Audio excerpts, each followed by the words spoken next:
At my son's engagement party, my son stood up and introduced me to his boss. This is my father, the freeloader who has never contributed anything to my life. 80 people turned to stare at me. They looked at me smiling, waiting for me to defend myself. But I remained silent, because in my hands was clear evidence of his deceit, and his boss would surely know who I really am. Thank you for staying until this moment. Answer honestly, if someone you love is planning to destroy you, would you confront them publicly or stay silent and let their actions expose everything that is the harsh choice in this story? Note: this is a fictional story. The crystal chandeliers at the Sentinel Hotel cast warm light across the ballroom, but I felt cold as my son Tyler dragged me toward his boss. I'd arrived alone that Saturday evening in late September, parking my aging Camry between sleek Teslas and Mercedes in the underground garage. The elevator ride up had been silent, except for the soft jazz piped through hidden speakers. When the doors opened to the grand ballroom, I'd hesitated at the threshold. The space was breathtaking. Floor-to-ceiling windows framed downtown Portland, where rain streaked the glass in silvery lines against the city lights. Inside, everything gleamed: polished marble floors, white linens on cocktail tables, those magnificent chandeliers dripping light like frozen waterfalls. About 80 people mingled in expensive suits and designer dresses, their laughter floating above the string quartet in the corner.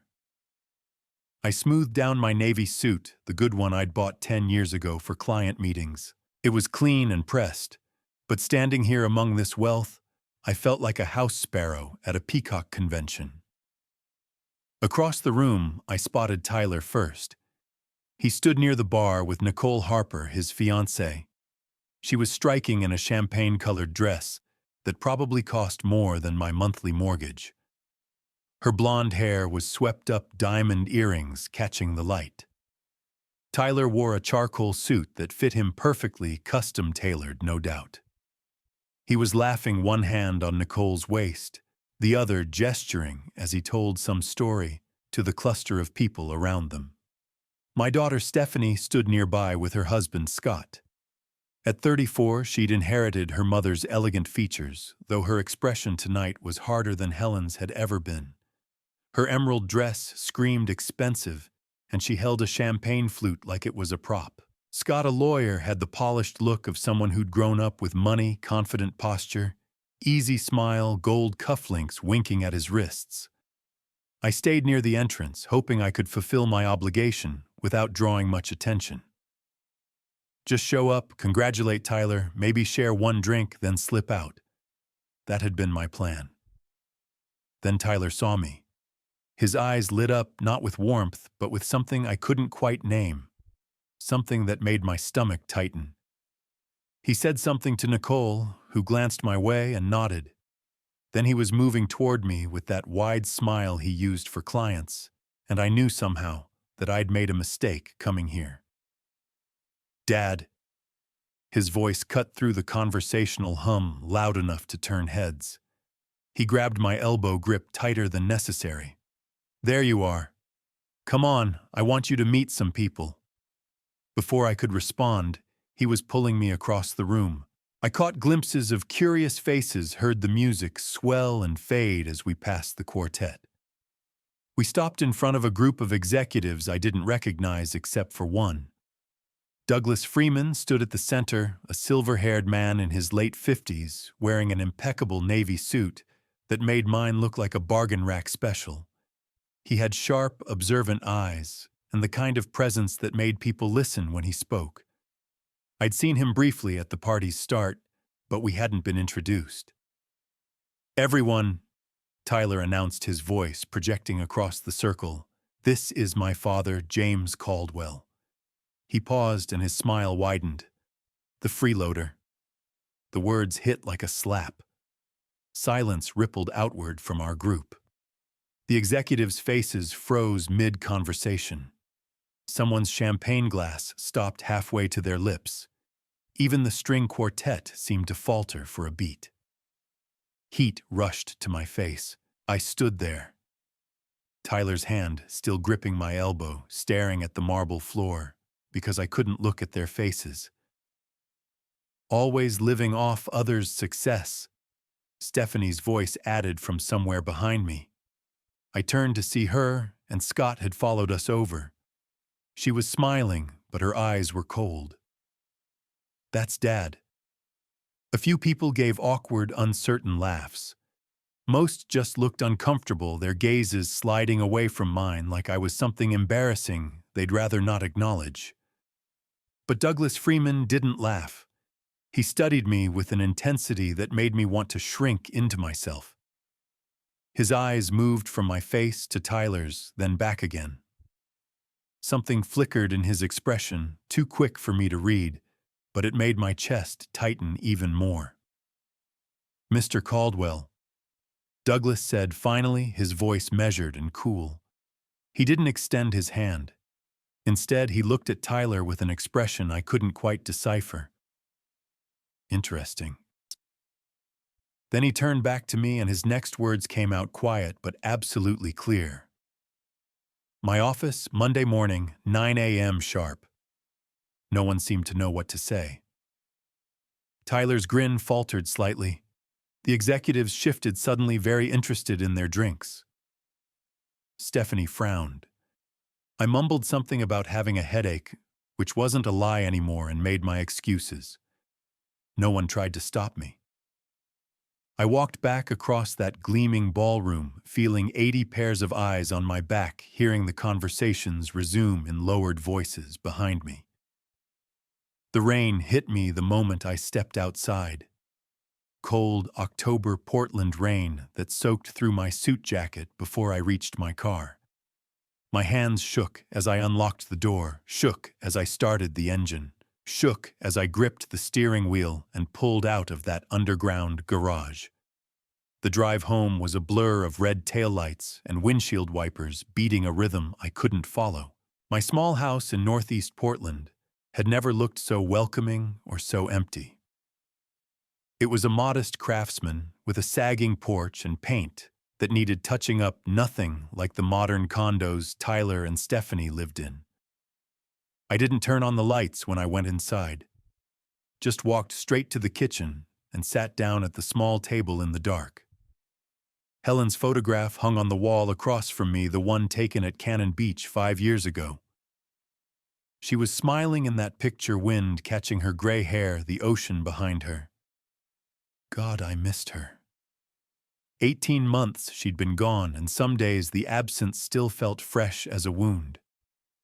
In the kitchen, I sat in the darkness and stared at Helen's photograph on the wall. She'd been gone 18 months, and I'd kept my promise to her. I'd helped Tyler one more time, just like she'd asked on her deathbed. And tonight, he'd repaid me with public humiliation in front of 80 people who mattered to his career. What I didn't know yet was that Douglas Freeman had recognized my name, and he remembered exactly what I'd done for him 15 years ago. I didn't sleep that night. Every time I closed my eyes, I saw Helen's face, not from the party, but from 18 months ago in that hospital room where she'd made me promise something I should have refused. Sunday morning light crept through my curtains, gray and weak. I'd been awake since 3 a.m. while rain drummed against the roof. My mind kept circling back to the moment that had set everything in motion. March 2024, Providence Hospital, 4th floor. I could still smell that room antiseptic mixed with dying lilies on the windowsill. Helen had been there 2 weeks. Ovarian cancer stage 4 diagnosis, 6 months too late. The doctors stopped pretending after week 3. I'd moved a recliner next to her bed, sleeping in fits while machines beeped. Morphine softened the edges, but didn't cloud her mind completely. It was a Tuesday afternoon when she asked. Weak sunlight filtered through blinds, casting stripes across her hospital gown. She'd lost so much weight, her wedding ring kept sliding. I'd been reading to her when her hand squeezed mine. "James." Her voice was paper thin. "Promise me something." I set the book down. "Anything," a rattling breath. Tyler's getting engaged. Help him with whatever he needs. My heart sank. Helen, I know. She cut me off, reading my hesitation after 43 years of marriage. I know he doesn't appreciate it, but I need to believe marriage will change him. That Nicole starting a family, maybe that's what he needs to grow up. I wanted to tell her the truth, that Tyler at 38 was who he was going to be, that neither he nor Stephanie had visited more than twice since her diagnosis. But how do you tell your dying wife her children are disappointments? Just one more time, Helen whispered. Let me believe something good can still come from this family. The machines beeped steadily. Down the hall, someone laughed, jarringly normal in this place of endings. She wasn't asking for much, just hope, just comfort. Okay, I said quietly. I'll help him. Relief flooded her face. Thank you, love. 3 weeks later, she was gone. Tyler called once during those final weeks, said he'd visit, but work was crazy. He never came. Stephanie showed up twice once with a plant once to complain about parking. Each visit under 20 minutes. Helen never said anything, but I'd catch her looking at the door, hope flickering when footsteps passed. That hope would dim when they continued past. I was alone at the end. 3 a.m. mid-March. The alarm sequence started that urgent beeping. By the time nurses arrived, Helen was gone, her hand still warm in mine. Tyler and Stephanie made it to the funeral. They cried, accepted condolences, stood beside me while rain fell on her casket. Then they went back to their lives. Now, 18 months later, I understood what Helen had really asked. Not for me to help Tyler, but for permission to die believing her children might turn out okay. A final gift, the illusion her legacy wasn't built on sand. And I'd given it. Made a promise I couldn't break. Rain hammered the windows. I sat up, reached for water. My phone sat dark beside it. No calls, no messages. I thought about Douglas Freeman's words. My office, Monday morning, 9 a.m. sharp. He'd recognized my name, but from where I'd worked with dozens of companies over the years, restructured balance sheets, pulled businesses back from bankruptcy. Most clients never knew my name, just the consultant who fixed problems and disappeared. But Douglas had known. Something in his eyes when Tyler introduced me right before calling me a freeloader. I picked up Helen's photograph. 20th anniversary at Cannon Beach, wind-blown hair, genuine smile, the Pacific behind her. 56. Healthy. No idea cancer was already growing. I kept my promise, I said to the photograph. I helped him, Helen. The photo didn't answer. The house stayed silent except for rain. But beneath exhaustion and hurt, something stirred. Not anger, not yet. More like awareness. Like standing in fog and suddenly seeing shapes you'd walked past blind. I'd spent 43 years building a practice on one principle: see truth in the numbers. Follow the money. Trust evidence, not what people want you to believe. And I'd failed to apply it to my own family. Tyler hadn't needed help because he was busy. He'd needed it because he'd created chaos and wanted someone else to fix it quietly while he took credit. That's what he'd always done. What I'd always let him do because Helen asked me to believe the best. But Helen was gone. And the promise I'd made had just cost me my dignity in front of 80 strangers. I set the photograph back and stood. My body ached. My crumpled suit lay on the floor. Monday was 36 hours away. I didn't know what Douglas wanted, but I'd find out. I didn't know what I'd do about Tyler and Stephanie, but something would change. Helen had asked me to help one more time, and I had. But she'd never asked me to keep helping forever. Rain continued as dawn broke over Portland. I stood in my bedroom and felt something shift inside my chest, like a door opening after years locked. When my phone rang again, I'd answer. But the man who answered wouldn't be the same man who'd said yes in that hospital room. It started with a phone call I should have ignored. "Dad, I need a small favor." Tyler's voice came through my cell on a Tuesday afternoon in June, 3 months before everything fell apart. I was in my home office reviewing client projections. Portland sunlight streamed through the window for the first time in 2 weeks. "What kind of favor?" I asked, already regretting the question. "Just a quick look at some vendor contracts for the engagement party. Nicole has very specific vision, and I'm swamped at work. You're the expert." You're the expert. Translation: "This is boring, and I don't want to deal with it." I thought of Helen's hand in mine, her whisper in that hospital room. "One more time, James. Help him one more time." "Email them to me," I said. The line went dead. No goodbye, no "how are you doing?" Just the assumption that I'd drop everything. The email arrived 4 minutes later. Subject: "Party contracts urgent."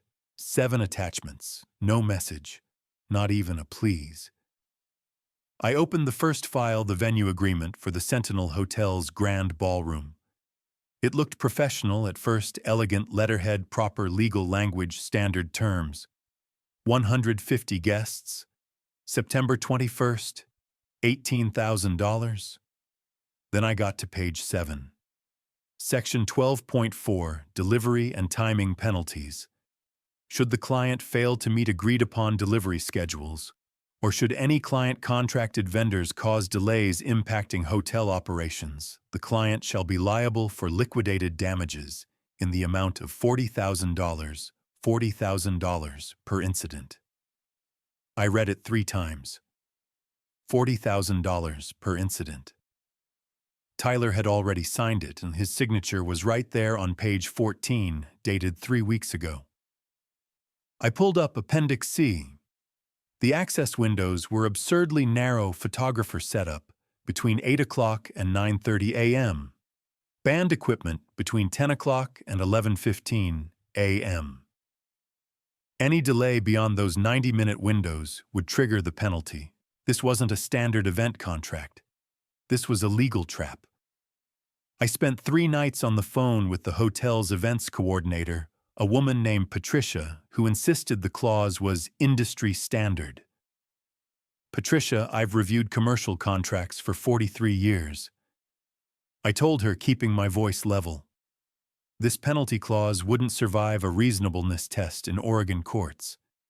The amount bears no relation to actual damages. I'm not trying to create problems, I'm trying to help both parties avoid a lawsuit." Silence. Then, "I'll speak with our legal department." On the 3rd night, she called back. The penalty clause would be removed entirely. The timing windows would be expanded to 2 hours. The catering terms would be rewritten.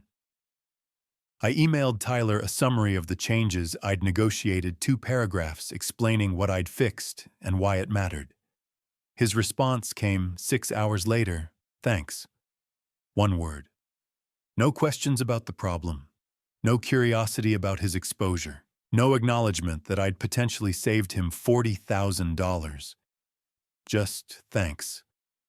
I told myself it didn't matter. I'd kept my promise to Helen. Then 2 weeks before the party, my inbox exploded. The first email came from the photographer, subject: "Urgent deposit payment required." "Dear Mr. Caldwell, I'm reaching out because I've been unable to reach Tyler. As specified in our contract, the $12,500 deposit was due August 21st. It is now September 7th, and we have not received payment. If the deposit is not received by September 9th, we will release your date. Please contact me as soon as possible." My hands shook as I opened the next email from the band's booking agent. Same story. $8,500. Same deadline. Same threat to cancel. $21,000. Tyler hadn't paid $21,000 in deposits. I called his cell, voicemail. I tried his office. His assistant said he was in meetings all day. Jatitietsan, I sent an email marked urgent. No response. I called Stephanie. She didn't pick up. The sun was setting outside my window, turning the Willamette River gold and orange. Helen and I had chosen this house 32 years ago, partly for this view. I opened my banking app and navigated to my retirement account. The account I'd been building since I was 25. The account that was supposed to carry me through the years after Helen. Current balance $287,456.73. $21,000 would barely make a dent. I could transfer it tonight. The vendors would have their deposits by morning. Tyler's party would go forward. Nicole would have her perfect day. My cursor hovered over transfer funds. One more time, James. Maybe it will make the difference. I stared at the screen. The venue was non-refundable, $18,000 already paid. Without the photographer and band, the party would collapse. Tyler would be humiliated in front of Nicole's wealthy family. Her father was a hedge fund manager. Her mother sat on charity boards. A failed engagement party would confirm every doubt they had about him. And I'd be the father who refused to help. Tyler and Stephanie would never forgive me. I clicked transfer funds. The confirmation screen appeared: transfer $21,000 from retirement account to checking account. This action cannot be undone. Outside, the last light was fading from the river. In 2 weeks, Tyler's party would begin at the Sentinel Hotel with crystal chandeliers and 80 guests, and a son who'd said nothing more than thanks. I thought about Helen's face in that hospital room, the hope in her eyes, the certainty that love could change things. I pressed, confirm. I'll have it back to you by Friday, Dad. You're a lifesaver. Tyler's text came through Thursday afternoon, 30 minutes after the payments had gone out. I stared at that message on my phone. By Friday. Tomorrow. Less than 24 hours away. Okay, I said to my empty kitchen. Friday. Friday arrived. I checked my account that morning. Nothing. Checked at lunch. Still nothing. By 5 p.m. I texted, "Hey Tyler, just checking in about today." His reply came 6 hours later. "Crazy day at work, Dad. We'll get it to you Monday for sure." Monday. Not sorry, not acknowledgement, just postponement and the word sure. Monday passed, Tuesday, Wednesday, Thursday, Friday morning, 1 week after his original promise, I texted, "Tyler, I do need that repayment soon. I'm covering some expenses temporarily." Response came faster but shorter. "I know, sorry, next week." Next week. The deadline kept sliding further away. The second Friday came and went. No money, no message. I called his cell that evening. 4 rings, voicemail. His recorded voice. "Hey, this is Tyler. Leave a message." I didn't. What would I say? Sunday morning I tried again. Voicemail again. Monday I texted Stephanie, "Hey, I've been trying to reach Tyler about something time-sensitive. Do you know if everything's okay?" 90 minutes later, "He's fine, just really busy with engagement party stuff. I'll tell him you called, exclamation points, cheerful dismissal." Tyler never called back. The third Friday arrived 3 weeks after his original promise. I'd stopped checking my account, stopped expecting. The hope had drained away slowly, like water from a cracked basin. That evening, I sat in my home office and did something I couldn't explain. I opened a new folder on my computer, Tyler, engagement party. I saved his text messages. By Friday. Monday for sure. Next week. I saved my gentle reminders. Stephanie's deflection. I saved the bank statement showing the transfer date. Printed everything. Put it in a manila folder. Filed it behind client documents. 43 years of consulting had taught me to keep records. Document promises. Trust paper trails more than verbal assurances. I told myself this was just habit. But late at night, sitting alone with just the desk lamp on, I'd pull up my retirement account balance and stare at the number. $266,456.73. It should have been $287,456.73.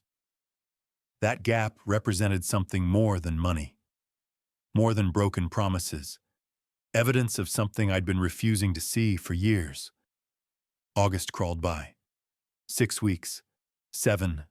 8. I kept working, kept rebuilding that retirement balance dollar by dollar through client payments, but the account stayed depleted, and Tyler stayed silent. Late August, 3 weeks before the party, Tyler posted in the family group chat, "Everything is coming together perfectly. Can't wait for you all to see what Nicole and I have planned." I read that message sitting at my kitchen table, read it 3 times. What Nicole and I have planned. Not thanks to everyone who helped. Not grateful for support. Just Tyler and Nicole, as if the party had materialized through their will alone. As if $21,000 hadn't vanished. As if contracts I'd renegotiated didn't exist. As if 3 weeks of broken promises were nothing. Stephanie replied immediately, "So excited, you two are amazing." I set my phone down and returned to a client's financial statements. Numbers don't lie. Numbers don't rewrite history. Numbers just are clear, honest, indifferent to narrative. That's what I'd always loved about my job. The clarity. September arrived. Party invitations came with dress codes and parking details. Tyler signed them, "Can't wait to celebrate with you all, Tyler and Nicole." I looked at that invitation for a long time. I could not go. Make up a client emergency. Say I wasn't feeling well, but Helen's voice was in my head. Help him one more time. I'd made a promise to a dying woman. Despite everything, despite the money, the silence being erased from my son's version, I couldn't break my word to her. Saturday evening, September 21st, I put on the charcoal gray suit Helen had picked out. I drove through light rain to the Sentinel Hotel. I walked through those glass doors. The ballroom was filling when I arrived. Crystal chandeliers, white tablecloths, gold-rimmed china. The photographer I'd saved was capturing moments. The band I'd paid for was setting up. Every detail perfect. I stood near the back, watching. Nicole's family arrived, hedge fund manager, father, charity board, mother. They greeted Tyler with warm embraces. They surveyed the ballroom with approving nods. "This is lovely, Tyler," Nicole's mother said. "You've done a wonderful job." "Thanks, Patricia," Tyler replied smoothly. Nicole had such a clear vision. I wanted every detail perfect for her. Every detail. Guests complimented the ambiance, the music, the flowers. Tyler accepted it all with gracious smiles, as if he'd personally overseen every crisis, solved every problem, made every sacrifice. I thought about the $21,000. 3 Fridays that had come and gone. Text messages that had grown shorter and colder until they stopped. The folder in my filing cabinet with evidence of promises made and broken. Then Tyler saw me across the room. Our eyes met. For just a second, something flickered across his face. Not warmth, not gratitude, not even embarrassment at the money he owed, the calls he'd ignored, the promises he'd shattered. Something else. Something that made my stomach drop. Something calculated. He started walking toward me, Nicole on his arm, her parents following close. His expression was shifting, arranging itself into something I couldn't quite read yet, but knew with the same certainty I felt. When numbers on a balance sheet didn't add up, wasn't going to be anything good. And I stood there in the ballroom I'd saved, watching my son approach with that look on his face, and realized that whatever was about to happen would teach me exactly how little my 43 years of sacrifice had meant to the people I'd sacrificed for. Tuesday arrived unannounced, the way the biggest truths in my life always seemed to.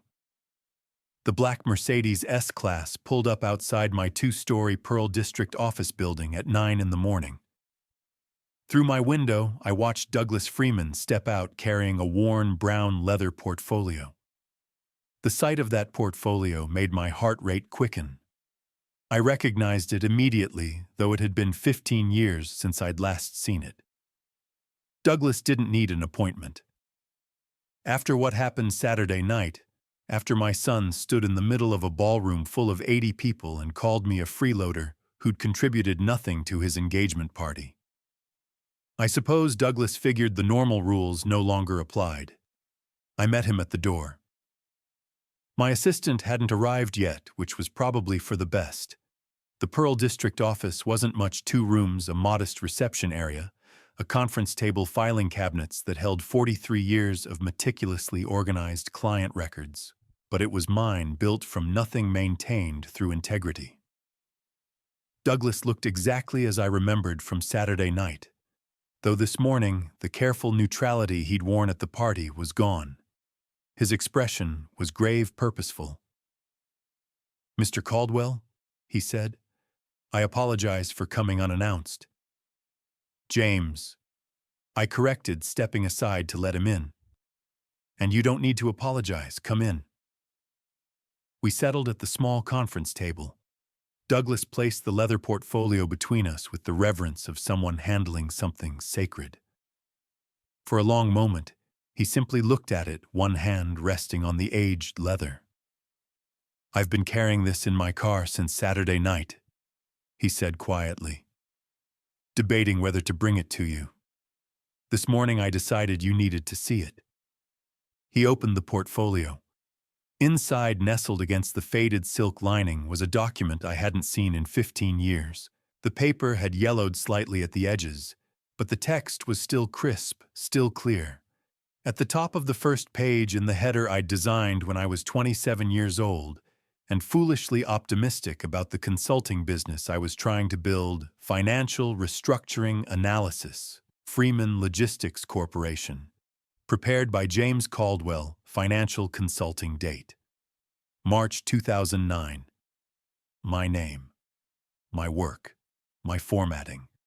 Back when I'd spent hours agonizing over whether Arial or Times New Roman looked more professional. "I've kept this for 15 years, Douglas said. His voice was steady, but there was something underneath it, something like reverence or perhaps debt. "My father gave it to me 3 weeks before he died. He said, 'Keep this. Remember what integrity looks like.'" I stared at the document. Memories flooded back: late nights, endless phone calls, the weight of knowing a company's survival rested on whether I could find a solution no one else had seen. "Saturday night," he interrupted gently. "I sat at a table and watched your son accept praise for a party that, according to the whispers I was hearing, you'd actually saved. I watched him stand up and give a toast about how he and Nicole had planned everything ourselves. And then I watched him look directly at you and say you were a freeloader who contributed nothing." The words landed like physical blows. I'd been trying not to think about that moment, trying not to replay Tyler's voice, the cruel satisfaction in his eyes.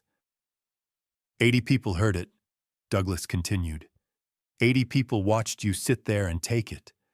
And I thought the man who saved my family 15 years ago doesn't deserve this. The man my father called the most honest person I've ever met doesn't deserve to be humiliated by his own son. He tapped the document.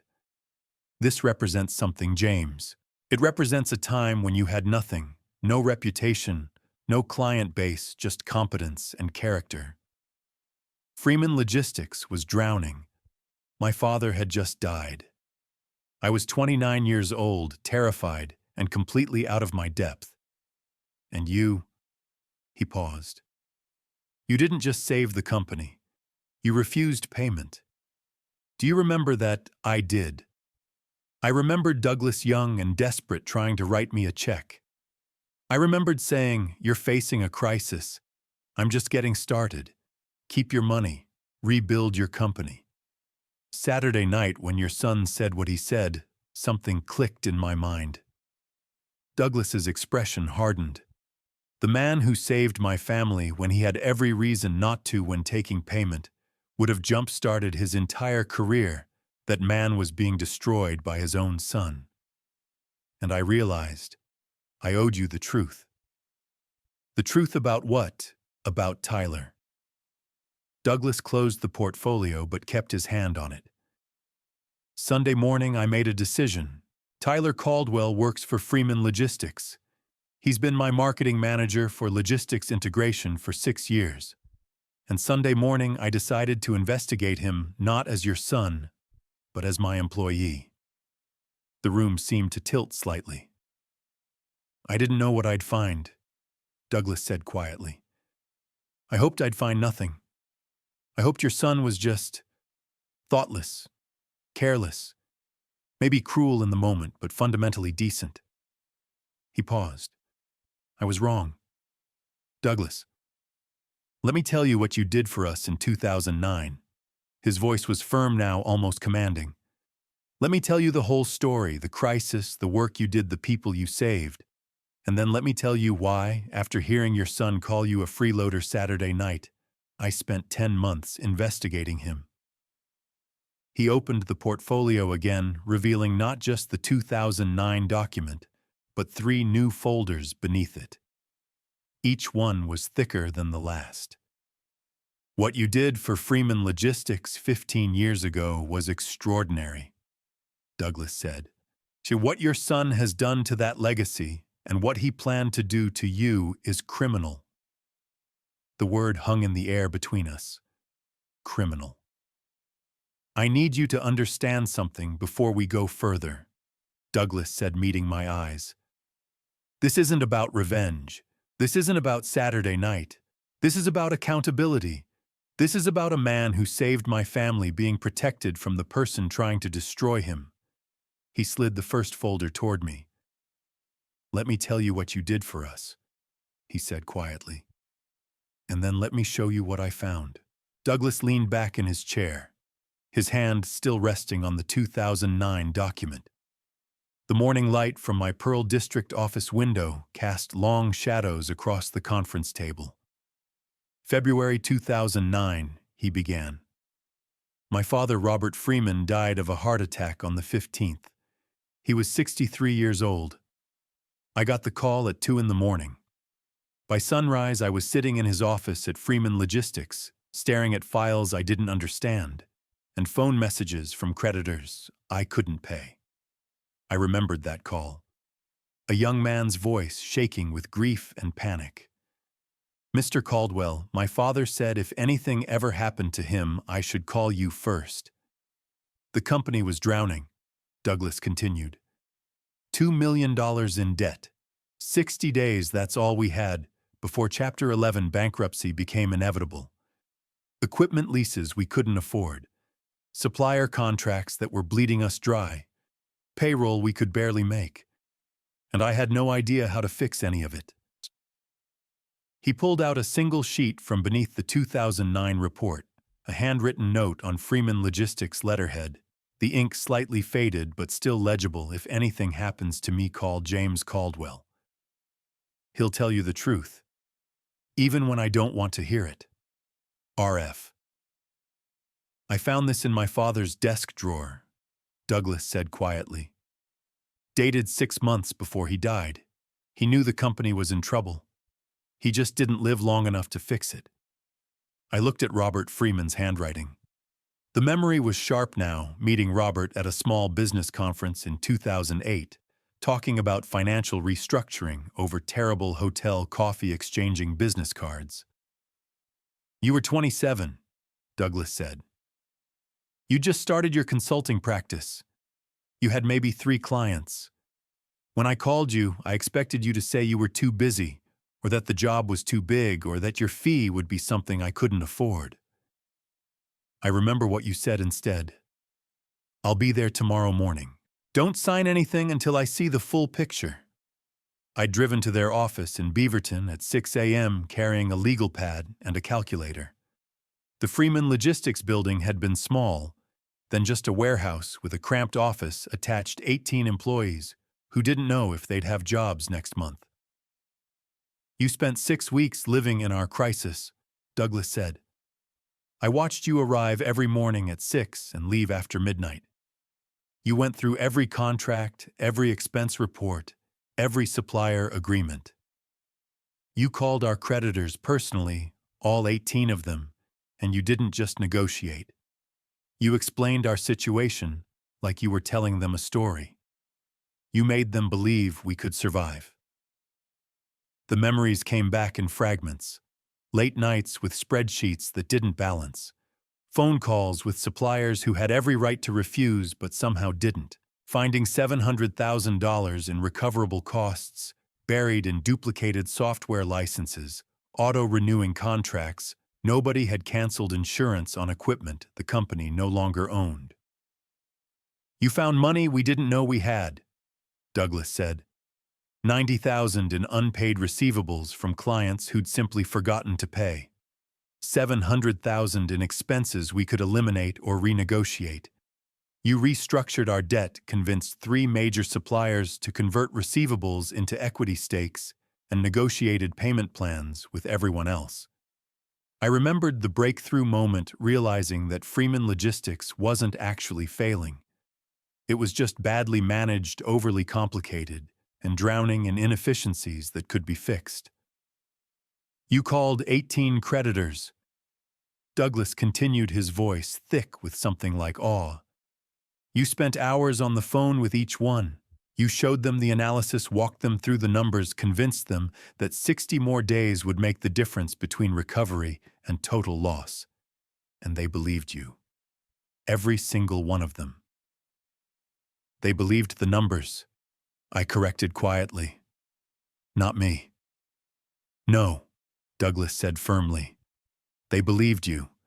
Because when I tried to pay you, when I finally had cash flow and wanted to write you a check for $20,000, maybe $30,000, you refused. I remembered that conversation. Douglas, barely 30 years old, insisting he owed me. Me explaining that he didn't. You said, you're facing a crisis. I'm just getting started. Keep your money, rebuild your company. If you remember me when things are stable, send me a referral. Douglas smiled slightly. You charged me $4,000, travel expenses and materials. That's it. 6 weeks of work that saved a $2 million company, and you billed me for gas money and printer paper. It was the right thing to do.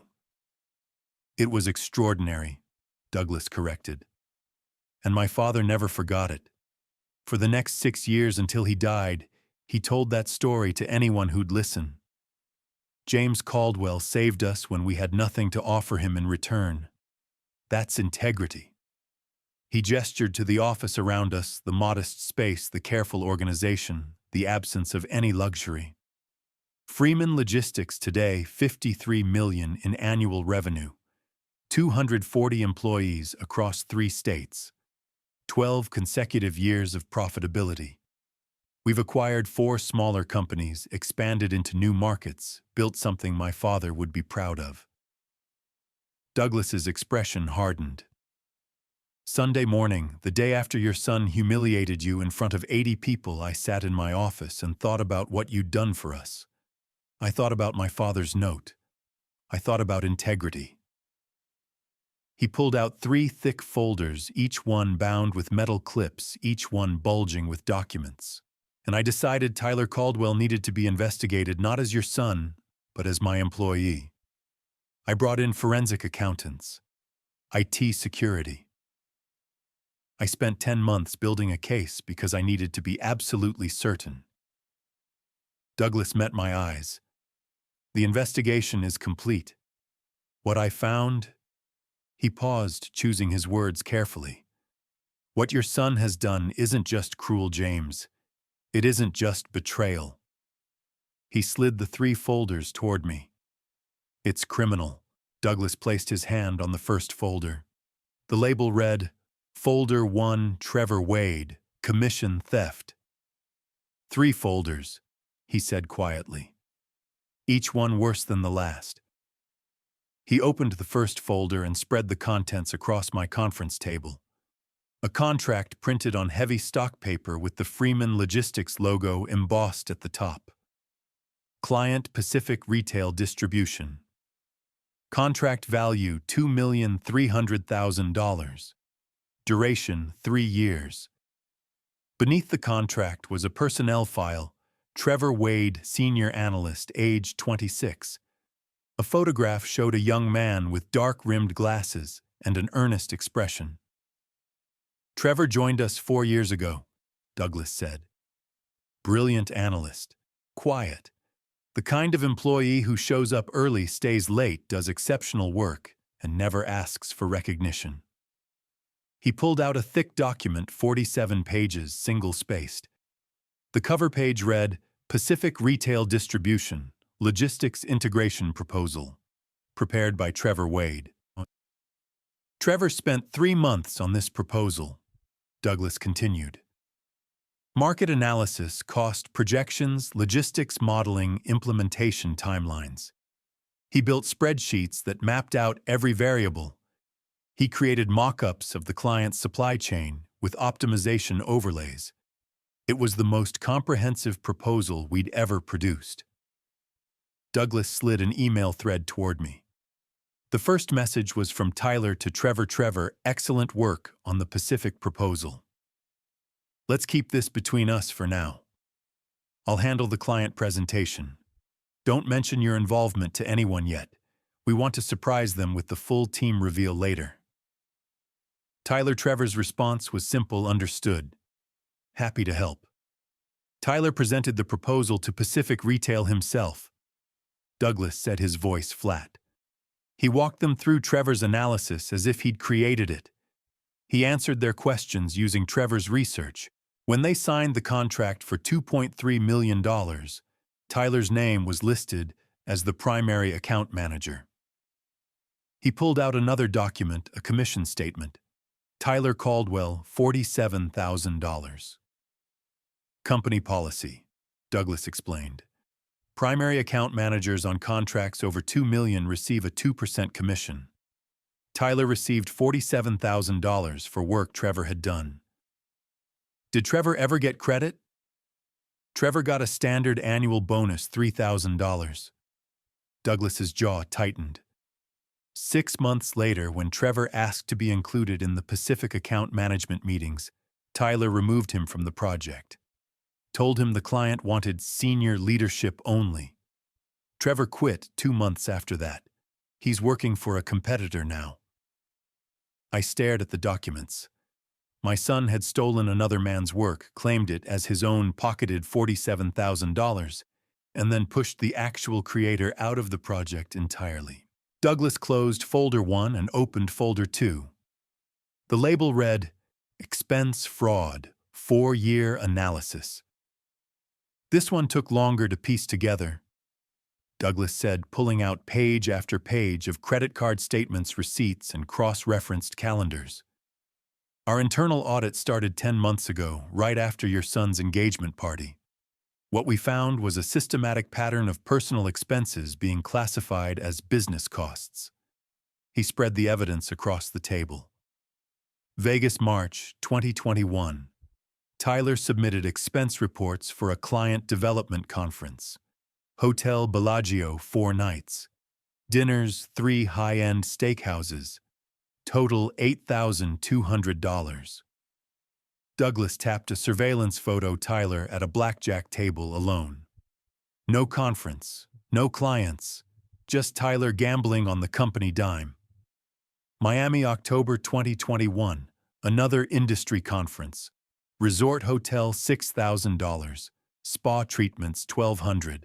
Car rental upgrade to a Mercedes convertible $900. Douglas pulled out another photo, Tyler lounging by a pool with a woman who wasn't Nicole. The conference he claimed to attend didn't exist. We checked. Portland business lunches.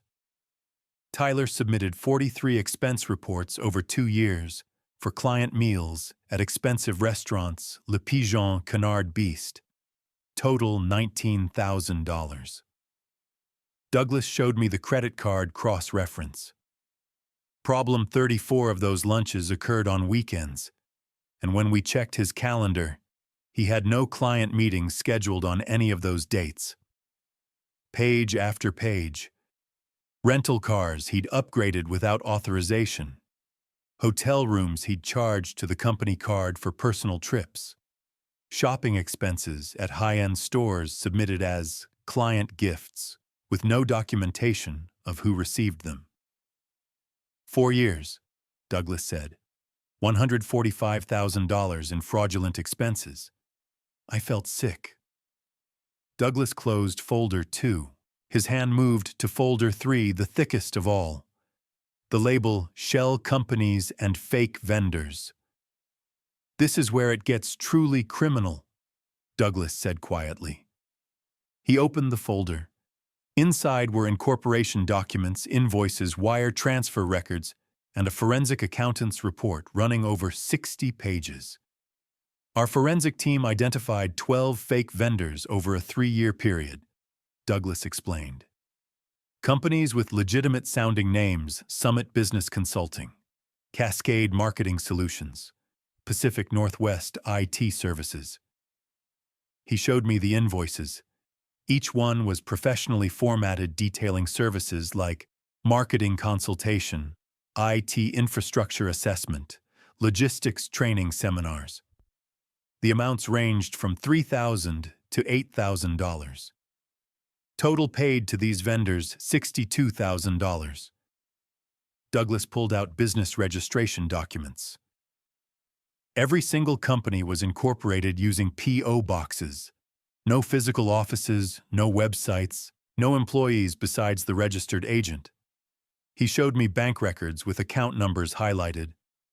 3 of the 12 shell companies had bank accounts that wire transfers were sent to directly. When we subpoenaed the bank records, we found those accounts were opened by Tyler. The money went straight to accounts he controlled. Douglas spread all 3 folders across the table: the stolen commission, the expense fraud, the fake vendors. $47,000 in stolen commissions, $145,000 in fraudulent expenses, $62,000 through shell companies. He looked at me. $254,000, James. Your son embezzled $250,000 from my company over 4 years. The room felt airless. But that's not the worst part. Douglas's expression darkened. The worst part is what he planned to do to you, and I found it on our own company email server. He pulled out his laptop. Tyler was stupid enough to use his work email for this. Douglas turned his laptop toward me. The screen glowed with the Freeman Logistics email interface inbox filtered to show messages between Tyler Caldwell, Stephanie Whitman, and several other addresses I didn't recognize. Tyler used his work email for all of this, Douglas said quietly. Our IT security protocols archive everything. When I authorized the forensic investigation, we pulled every email Tyler sent or received in the past 18 months. He clicked on the first message. The subject line read, Dad's House. From Tyler Caldwell to Stephanie Whitman. Date September 24th, 3 weeks after the engagement party. Subject Dad's House. Steph got the appraisal back. House came in at $450,000. I checked his retirement accounts through the broker statement he left on his desk. Last time we visited, around $287,000 across 3 accounts. Total liquid assets, $737,000. Nicole is pushing hard for the wedding to happen by June. She wants the full package venue, catering, honeymoon in Europe. We're looking at $120,000 minimum. We need liquidity fast. Can you start looking into the guardianship process? Let me know timeline. 2. I stared at the screen. My son had appraised my house. had gone through my financial documents, had calculated my worth down to the dollar, not out of concern, but as assets to be liquidated. "Keep reading," Douglas said quietly. He clicked to the next email. From Stephanie Whitman to Tyler Caldwell. Date September 26th. Subject Re-Dad's House, Facilities Research. Tyler attached our brochures for 3 memory care facilities in the Portland area. I'm focusing on places with specialized programs for challenging behaviors. Translation: they'll keep him there once he's admitted, even if he protests. Evergreen Memory Care $800, $200 per month. Locked Units 24-hour supervision. Riverbend Senior Living $700, $800 per month. Similar setup Cascade Elder Care. $800, $500 per month, more upscale. I'm drafting the guardianship petition now. Scott says we can file in 8 to 10 weeks if we have proper documentation. We need medical records showing cognitive decline. Timeline looks doable. Let me know about the doctor situation. My hands were shaking. I read the email again, trying to process what I was seeing. Memory care facilities, locked units, guardianship petitions. They were planning to have me committed. I said, my voice barely above a whisper. "Keep reading." Douglas repeated, his tone grim. The next email was longer, more detailed. Tyler had copied both Stephanie and someone named Scott Whitman, a name I didn't recognize. From Tyler Caldwell to Stephanie Whitman, Scott Whitman. Date October 2nd. Subject Timeline and steps Steph and Scott. Here's the full plan. We need to move systematically. 1. Document incidents of Dad's declining cognition. We create these forgotten appointments, confusion about dates, anything we can manufacture. 2. Get him to sign a power of attorney while he's confused about what he's signing. 3. File emergency guardianship petition with the court. Scott handles this. 4.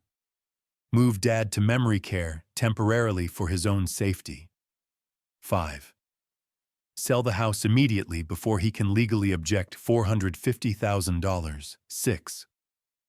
Transfer retirement accounts to guardianship control. $287,000. 7. Nicole and I get married.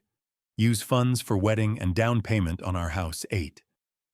Pay off my Freeman Logistics loan situation. $25,000 I borrowed from the company. Long story. 9.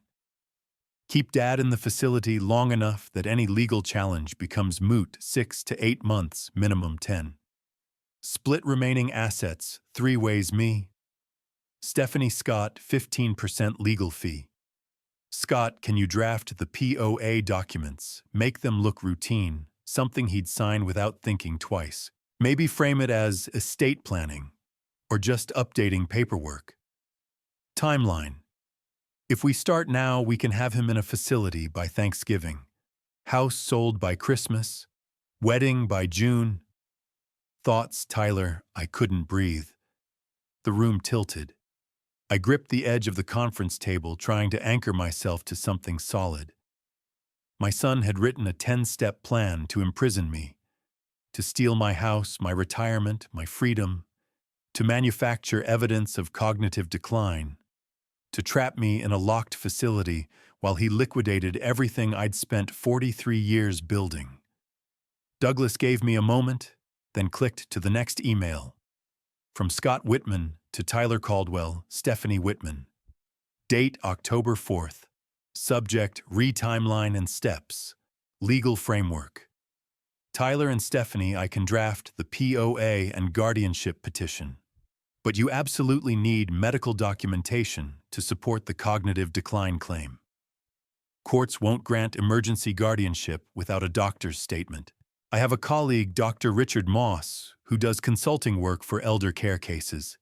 He's sympathetic to family concerns. If you can get your father to an appointment, Dr. Moss can document what we need. My fee structure, 15% of total assets recovered. Based on your $737,000 estimate, that's $110,550. I'll need half up front once the guardianship is granted, remainder when assets are liquidated. Let me know when you want to move forward. Scott Whitman, Esquire, a lawyer. They'd found a lawyer willing to fabricate medical documentation for a 15% cut. Douglas clicked to one more email. From Stephanie Whitman to Tyler Caldwell. Date: October 6th. Subject: Nicole Tyler. Is Nicole fully on board with this? I know she's pushing for the wedding money, but does she understand what we're actually doing here? We need to make sure she's committed. The last thing we need is her getting cold feet halfway through. Tyler's response came 2 hours later. Nicole's fine. I told her Dad's money will fund the wedding and our down payment on a house in West Lynn. She knows we're getting guardianship. She knows the timeline. She's in. Don't worry about Nicole. She wants this as much as we do. Douglas closed the laptop. The silence in my office was suffocating. Tyler was stupid enough to conduct this entire conspiracy using his Freeman Logistics email account, Douglas said. Every message archived, every attachment preserved, every wire transfer traceable. He looked at me with something like sorrow. But there's more, James. The next email shows they'd already chosen the doctor, and they'd already scheduled your appointment. Douglas scrolled through more emails, each one a deeper cut than the last. Email 6, he said, clicking on a message dated October 8th. This is where they set the trap. From Tyler Caldwell to Stephanie Whitman. Date October 8th. Subject: medical appointment confirmed. Dr. Richard Moss can see Dad on October 15th at 2:00 p.m. His office is in Beaverton, easy to get to. Here's the script. I'll tell Dad it's a routine checkup required for his consulting insurance renewal. He's paranoid about losing coverage, so he won't question it. You show up as concerned family, maybe 15 minutes into the appointment. You mention Dad's recent memory issues and confusion about finances. Keep it vague but worrying. Dr. Moss will take it from there. Scott says Moss is experienced with these evaluations. He'll document observable cognitive decline and recommend supervised care environment for patient safety. Once we have that medical documentation, Scott can file the emergency guardianship petition within a week. Stephanie's response came 3 hours later. What if Dad refuses to go? Tyler's reply was immediate: he won't. I'll tell him the insurance company requires it for policy renewal. I'll even offer to drive him there myself. He trusts me. I felt bile rise in my throat. Tyler knew exactly which lie would work. Knew I'd been worried about maintaining my professional liability coverage. Knew I'd go to any appointment if I thought my insurance was at stake. They had it all planned, Douglas said quietly. Every word Tyler would say, every concern Stephanie would raise, even which doctor would write the fraudulent evaluation. He clicked to the next email, this one between Tyler and Nicole. The subject line was Timeline Update. From Tyler Caldwell to Nicole Harper. Date October 12th. Subject: Timeline Update. Babe, I know you're worried about the money. Here's exactly how this plays out. Week 8 to 10, after the party, file guardianship petition. Week 12, move Dad to memory care facility. Week 14, list the house. Week 16, house sells, estimated $450,000. Week 18, retirement accounts, transferred $287,000. Total assets, $737,000. Now the deductions: memory care costs $8,200 per month, times 12 months equals $98,400. After care costs, $638,600. Scott's legal fee 15%, $110,550 net, remaining $528,050 rounded to $530,000 to be conservative. Here's our budget. Wedding your dream venue full package $120,000, down payment on West Lynn House $350,000. Honeymoon Europe 3 weeks, $25,000. Emergency fund/buffer, $35,000. Total $530,000. We'll be married by June. New house by August. Dad will be safe in professional care. Everyone wins. I know the timeline feels long, but we need to do this right. Once the guardianship is in place, everything else is just paperwork. Love you, this is happening. Nicole's response was brief, okay. But what if he fights this? What if he's not actually declining? Tyler's reply chilled me. He won't fight. By the time he realizes what's happening, the guardianship will be court-ordered. And Stephanie says once someone's admitted to a memory care facility, they don't just let them leave. We'll have months before any challenge could even be filed. By then, the house will be sold, and the money will be moved. He'll have no resources to fight us. Douglas let me sit with that for a moment, before clicking to another email thread. This one is from Stephanie to Tyler and Scott, he said. About your wife's estate. From Stephanie Whitman to Tyler Caldwell. Scott Whitman, date, October 18th, subject. Helen's will probate status, Tyler and Scott. I pulled the probate records for Helen Caldwell, died, March 2024. Dad inherited everything, approximately $95,000 in her accounts, plus some personal property. The probate is still open. It won't close until March 2025 at the earliest. Scott. If we have guardianship in place by March, can we petition for immediate access to those funds? Argument would be necessary for Dad's care costs. That would bring total available assets to $832,000. Thoughts S.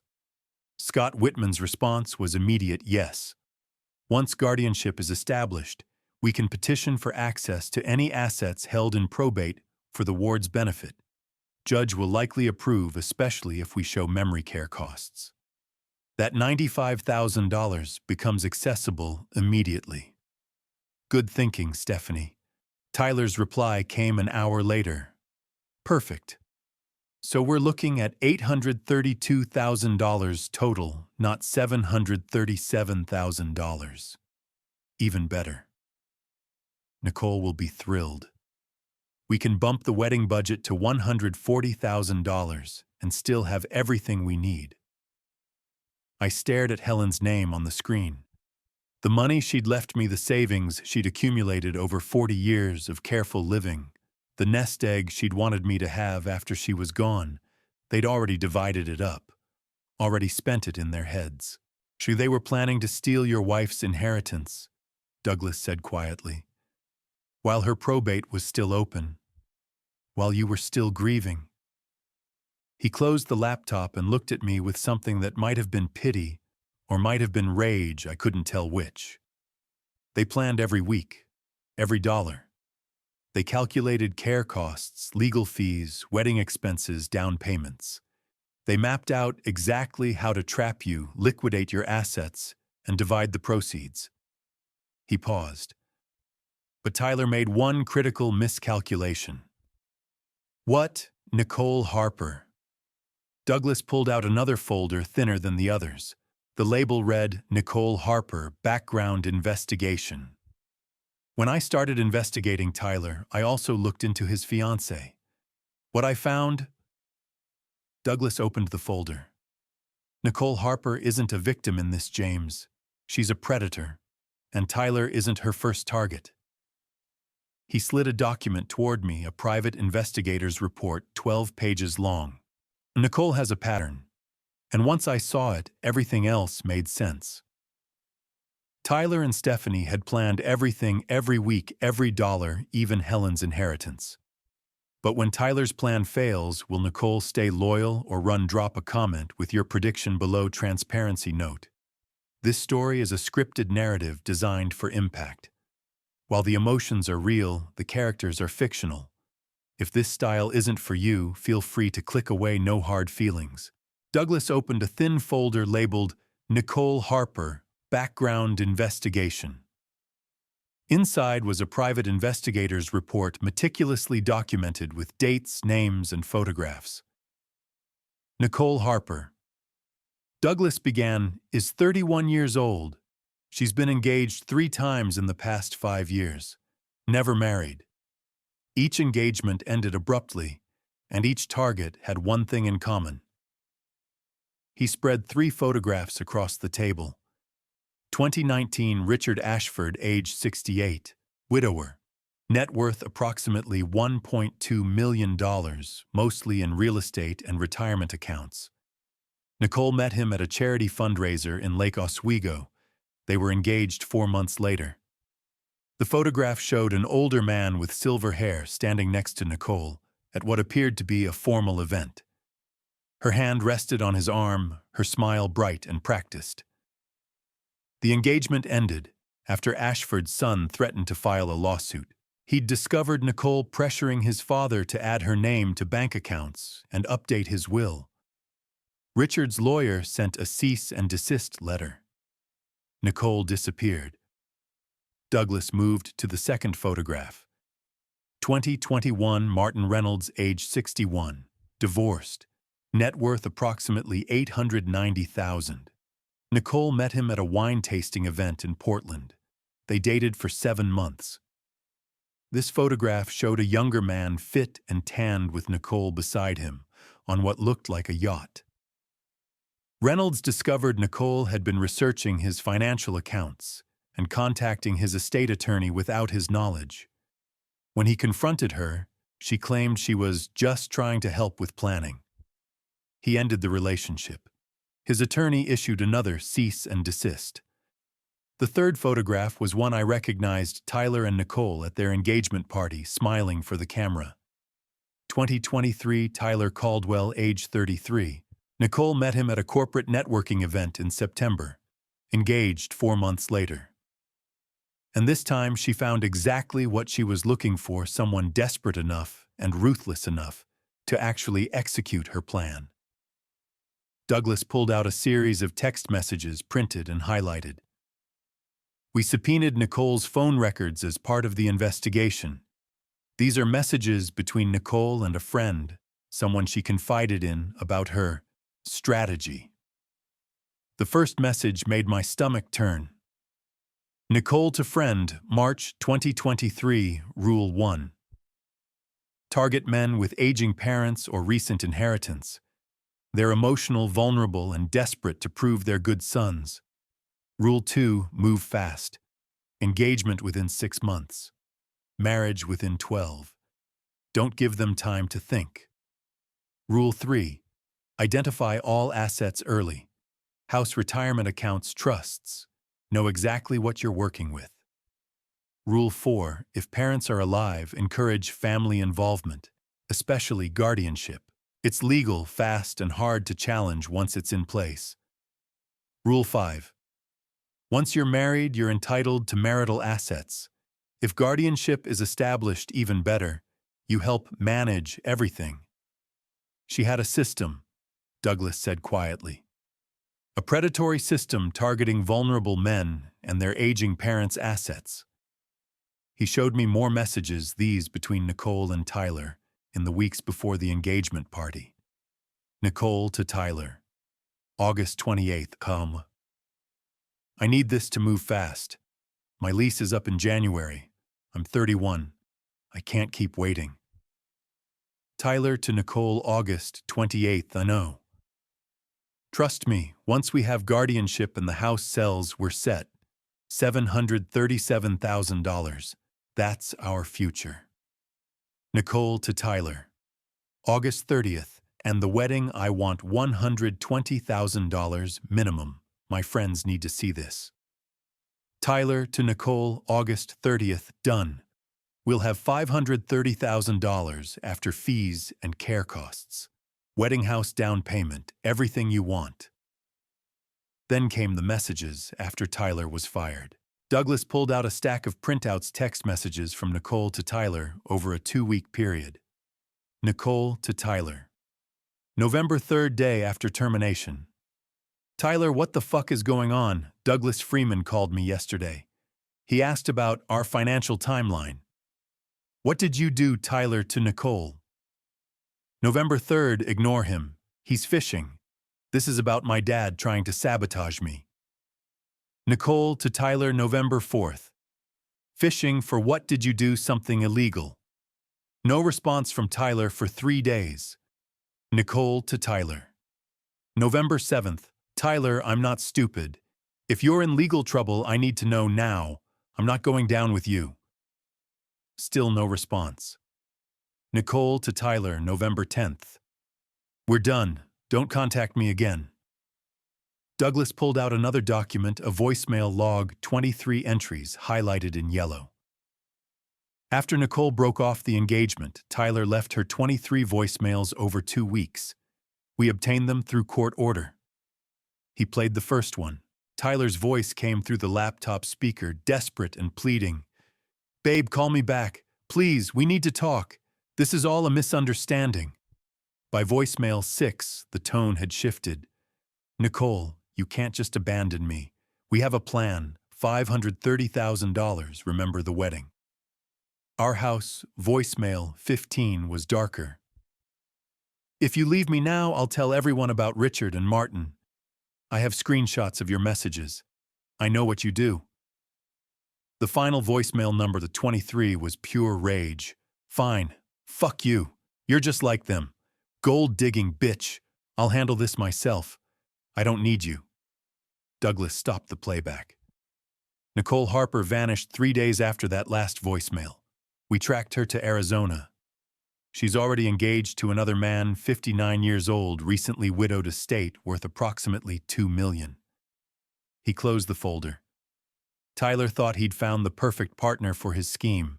What he actually found was someone better at the game than he was. Nicole was using him just as much as he was using you. Douglas pulled out one more document, something that looked official with the Freeman Logistics letterhead. But there's something else Tyler created, something that shows just how far he was willing to go. He slid the document toward me. It was a consulting contract dated September 15th, 1 week before the engagement party. The contract was between Freeman Logistics and James Caldwell Financial Consulting. Term 6 months. Value $320,000. At the bottom, a signature, Douglas Freeman. I never signed this, Douglas said flatly. Tyler forged my signature. He created a fake contract to show Nicole he had secured you as a paid consultant. Proof of legitimate income, financial stability, everything she wanted to see. He forged your signature. He forged my signature, and that's not all he forged. Douglas's expression hardened.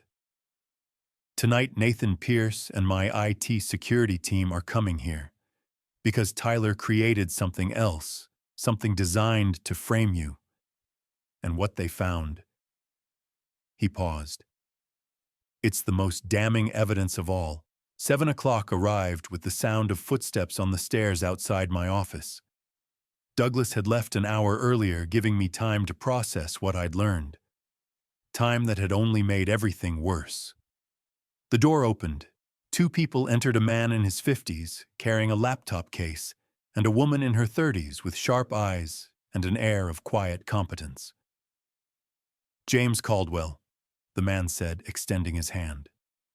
Nathan Pierce, forensic accountant. This is Sarah, IT security director for Freeman Logistics. We settled at the conference table. Nathan opened his laptop while Sarah pulled out a tablet and a thick folder of printouts. Mr. Caldwell, Nathan began. What we're about to show you represents approximately 200 hours of digital forensics work. What your son created wasn't just fraud, It was an elaborate attempt to frame you for his crimes. Sarah turned her tablet toward me. The screen showed an email inbox, but not one I recognized. 5 days after your son's engagement party, Sarah said, an email was sent to Douglas Freeman and 3 Freeman Logistics board members. The sender address was jamescaldwell.consulting@gmail.com. My blood ran cold. That's not my email address. We know, Nathan said. Your actual business email is jamescaldwell@caldwellfinancial.com, registered to your domain since 2009. This Gmail account was created specifically to impersonate you. Sarah pulled up the email. The subject line read, "Concerns about Tyler Caldwell's performance." I read the message, my hands shaking. Dear Mr. Freeman, as Tyler's father and a financial consultant with 43 years of experience, I must express serious concerns about my son's conduct at Freeman Logistics.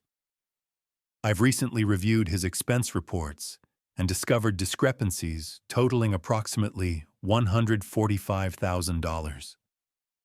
I believe he may be systematically misusing company funds for personal expenses. Given the severity of these findings, I recommend immediate termination to protect Freeman Logistics from further liability. I'm available to consult on this matter and can provide detailed analysis of the irregularities I've identified. Best regards, James Caldwell Financial Consulting.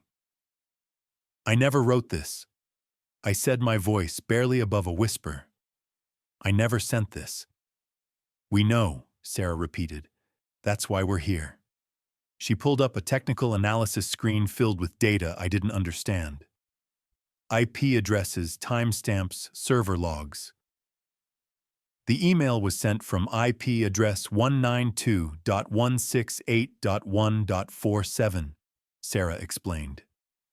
We traced that address to Tyler Caldwell's workstation at Freeman Logistics, 3rd floor, northwest corner office. Nathan added, the timestamp shows the email was composed over 36 minutes from 11:42 p.m. to 12:18 a.m. on September 26th. That's a Tuesday night, a night when building security logs show Tyler was working late. Sarah scrolled through more data. The Gmail account jamescaldwell.consulting@gmail.com was created on September 26th at 9:15 a.m., the same day the email was sent. The account sent exactly one email, this one, and was deleted 2 days later. We recovered the deleted account data from Google's servers through a court-ordered subpoena, Nathan said. What we found was extensive. Sarah pulled up a series of draft emails, all variations of the same message. Tyler created 7 drafts before sending the final version, she explained.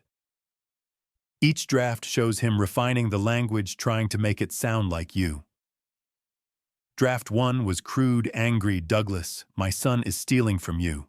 Fire him immediately. Draft 3 was more calculated. Mr. Freeman, I've discovered evidence that Tyler has been misappropriating company funds.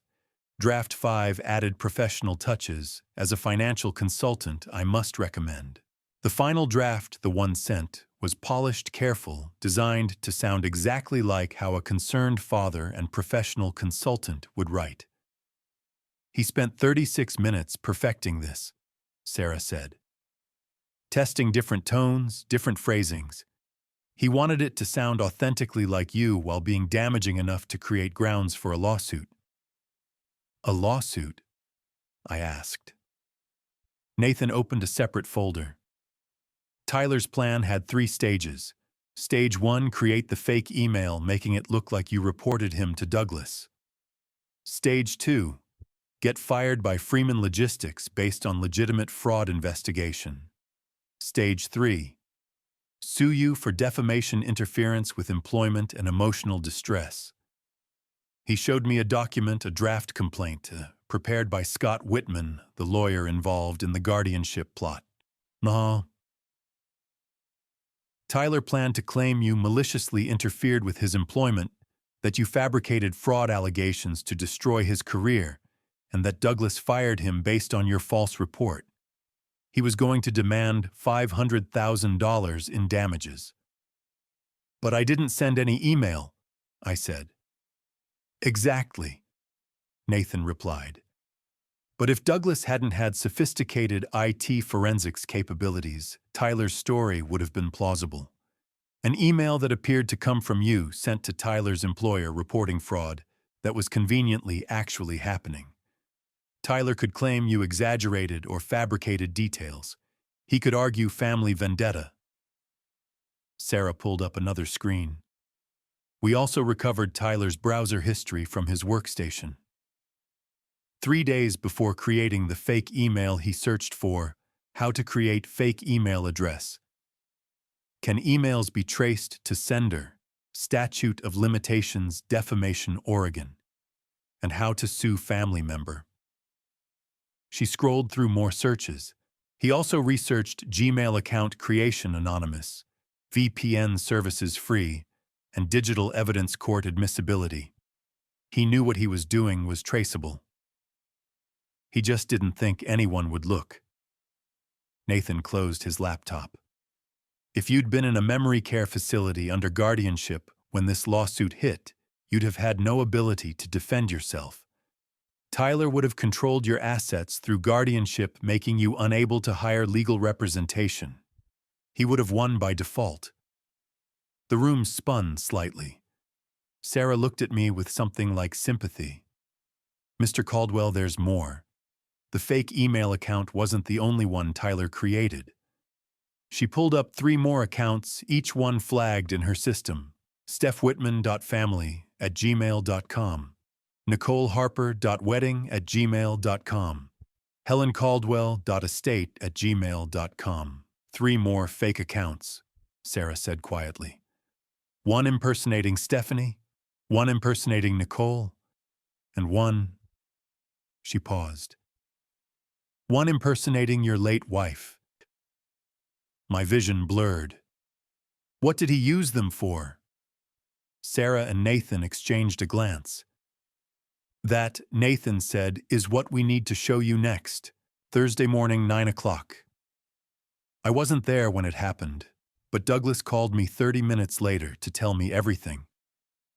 Tyler had been summoned to the main conference room at Freeman Logistics. When he walked in, he found 4 people waiting. Douglas Freeman, Nathan Pierce, Sarah from IT Security, and a man Tyler had never met, Henry Matthews, my attorney. Tyler Caldwell. Douglas began without preamble. Effective immediately, you are terminated for gross misconduct and fraud. Tyler's response was immediate. What? This is insane. My father is sabotaging me. Douglas didn't react. He simply placed 3 folders on the conference table, the same 3 folders I'd seen 2 days earlier. Folder 1, Douglas said, opening it. Trevor Wade case. You stole his work on the Pacific retail distribution contract worth $2.3 million.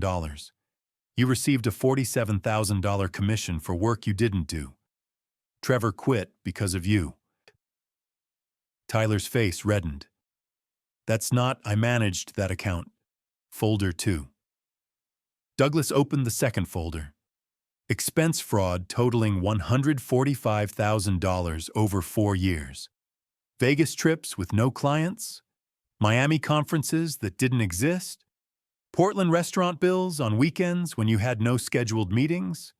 We have your credit card statements cross-referenced with your calendar and building security footage. Those were legitimate business expenses. Folder 3. Douglas opened the thickest folder. 12 fake vendors, shell companies created using P.O. boxes, $62,000 in fraudulent invoices for services never rendered. Wire transfers going directly to bank accounts you control. He closed all 3 folders. Total misappropriation $254,000. Tyler stood. You can't prove any of this. Sit down, Douglas said quietly. The command in his voice was absolute. Tyler sat. Nathan Pierce leaned forward. We also have email evidence of a conspiracy to fraudulently obtain guardianship over your father, James Caldwell. Emails detailing plans to fabricate medical evidence, forge power of attorney documents, and institutionalize him in order to liquidate his assets estimated at $737,000. Tyler's face went pale. We have, Nathan continued, a fake consulting contract worth $320,000 bearing Douglas Freeman's forged signature created to deceive your fiancée, Nicole Harper, about your financial stability. He slid the contract across the table. We have handwriting analysis from 3 independent experts. This signature is a forgery. Sarah pulled out her tablet. We have evidence you created 4 fake email accounts, one impersonating your father, one impersonating Stephanie Whitman, one impersonating Nicole Harper, and one impersonating your deceased mother, Helen Caldwell. Tyler's voice cracked. This is you're making this up. We have metadata. Sarah continued, her voice clinical. IP addresses traced to your workstation. Timestamps showing you composed a fake email from your father over 36 minutes late at night. Browser history showing you researched how to create untraceable emails and how to sue family members for defamation. Henry Matthews spoke for the first time. We also have evidence that you transferred $21,000 money your father withdrew from his retirement account to save your engagement party into a joint account with Nicole Harper to use as a down payment on a house in West Lynn. Tyler's hands were shaking now. My father gave me that money. Your father saved your engagement party, Henry said flatly. You promised to repay him. You never did. Instead, you used his money to fund a house purchase while simultaneously planning to have him declared incompetent and institutionalized. Douglas stood. Freeman Logistics is filing for civil recovery of all misappropriated funds, $254,000 plus damages and legal fees. He paused. We've also referred your case to the district attorney. You're facing criminal charges of wire fraud, forgery, embezzlement, and conspiracy to commit elder abuse. Because you used company email servers to conduct fraud across state lines, federal charges are being considered. Tyler's face had gone from pale to gray. You can't. I have rights. I'll sue all of you. With what money? Douglas asked quietly. With what credibility? With what attorney willing to touch a case this toxic? He nodded to building security, who'd been standing by the door. Escort Mr. Caldwell from the building. His access is revoked immediately. Personal items will be boxed and shipped. As Tyler was being let out, he turned back, his voice desperate. My father set me up. He's been trying to destroy me since... Your father, Douglas interrupted, doesn't even know this meeting is happening. I haven't spoken to him since Tuesday. This has nothing to do with him and everything to do with what you've done. The door closed behind Tyler. Douglas called me 20 minutes later. It's done, he said simply. Tyler's been terminated. Criminal referrals are filed. And there's something else you need to know. What? Stephanie Whitman was arrested an hour ago. She's being charged as a co-conspirator in the guardianship plot. Her lawyer, Scott Whitman, the same one who was helping plan your institutionalization, is under investigation by the state bar. I couldn't speak. Stephanie's already working on a plea deal, Douglas continued. She's offering to testify against Tyler in exchange for reduced charges. Her attorney is negotiating for 5 years suspended sentence probation instead of prison if she cooperates fully. Shakitsum and Nicole. Nicole Harper is gone. Engagement called off the day Tyler was fired. The West Lynn house escrow is canceled. Her phone is disconnected. We traced her to Arizona. She's already seeing someone new. A 59-year-old widower. The pattern continuing, the predator moving on. James. Douglas said, his voice softer now. Henry Matthews is here with me. He has something for you, something Helen left with him before she died. She told him to give it to you only after the truth came out. My chest tightened. He said you need to come get it. Today. What is it? I don't know. Henry won't tell me. He says it's for you alone. There was a pause. But James, whatever Helen left you, she knew. Somehow she knew what Tyler was. And she left you something to help you survive it. November came cold and gray, matching the 3 weeks I spent sitting in a federal courtroom watching my son's trial. The charges were read on the first day, each one striking like a physical blow. Count 1, wire fraud, using electronic communications to commit fraud across state lines. Maximum sentence, 20 years. Count 2, embezzlement theft of $254,000 from Freeman Logistics over 4 years. Maximum sentence, 10 years. Count 3, forgery, falsifying Douglas Freeman's signature on a $320,000 consulting contract and creating fraudulent power of attorney documents. Maximum sentence, 5 years. Count 4, conspiracy to commit elder abuse, planning to fraudulently obtain guardianship and institutionalize a competent adult for financial gain. Maximum sentence, 7 years. Total maximum exposure, 42 years in federal prison. Tyler sat at the defense table in a suit I'd never seen before, his court-appointed attorney beside him. Nicole was nowhere to be seen.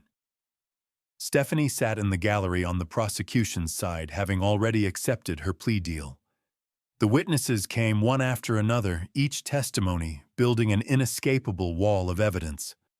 Day 3, Douglas Freeman took the stand.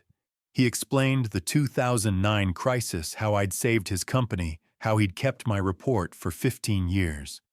Then he detailed Tyler's fraud, the stolen commission from Trevor Wade, the expense fraud, the shell companies.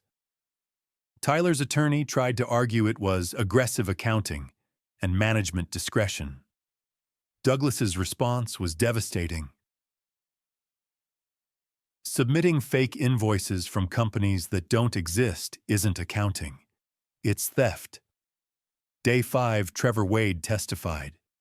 He was 26 now, working for a competitor, visibly nervous. He explained how he'd spent 3 months creating the Pacific retail proposal, how Tyler had told him to keep quiet, how Tyler had presented Trevor's work as his own and collected $47,000 in commission.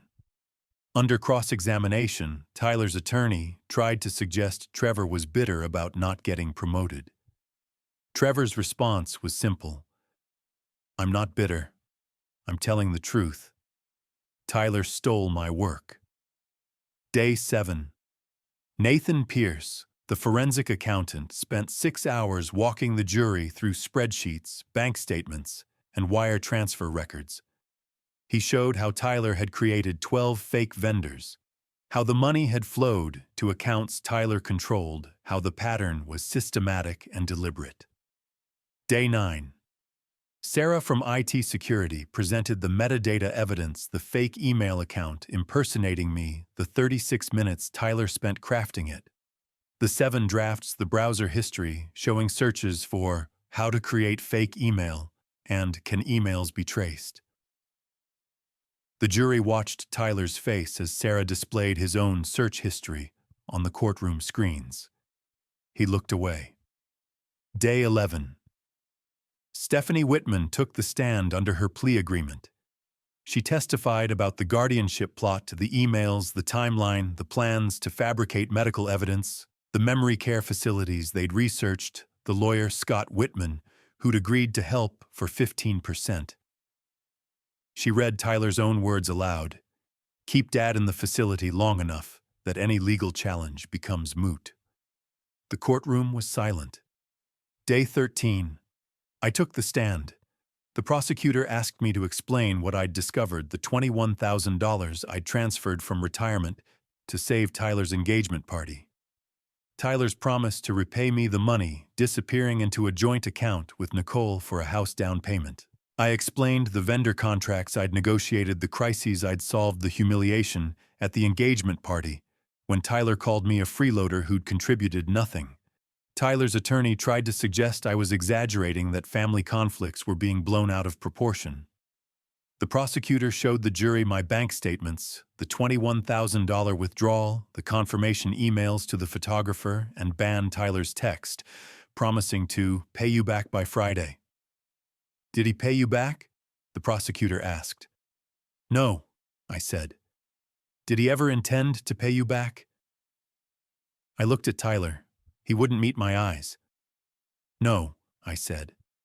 He was planning to have me institutionalized and take everything. The jury deliberated for 6 hours.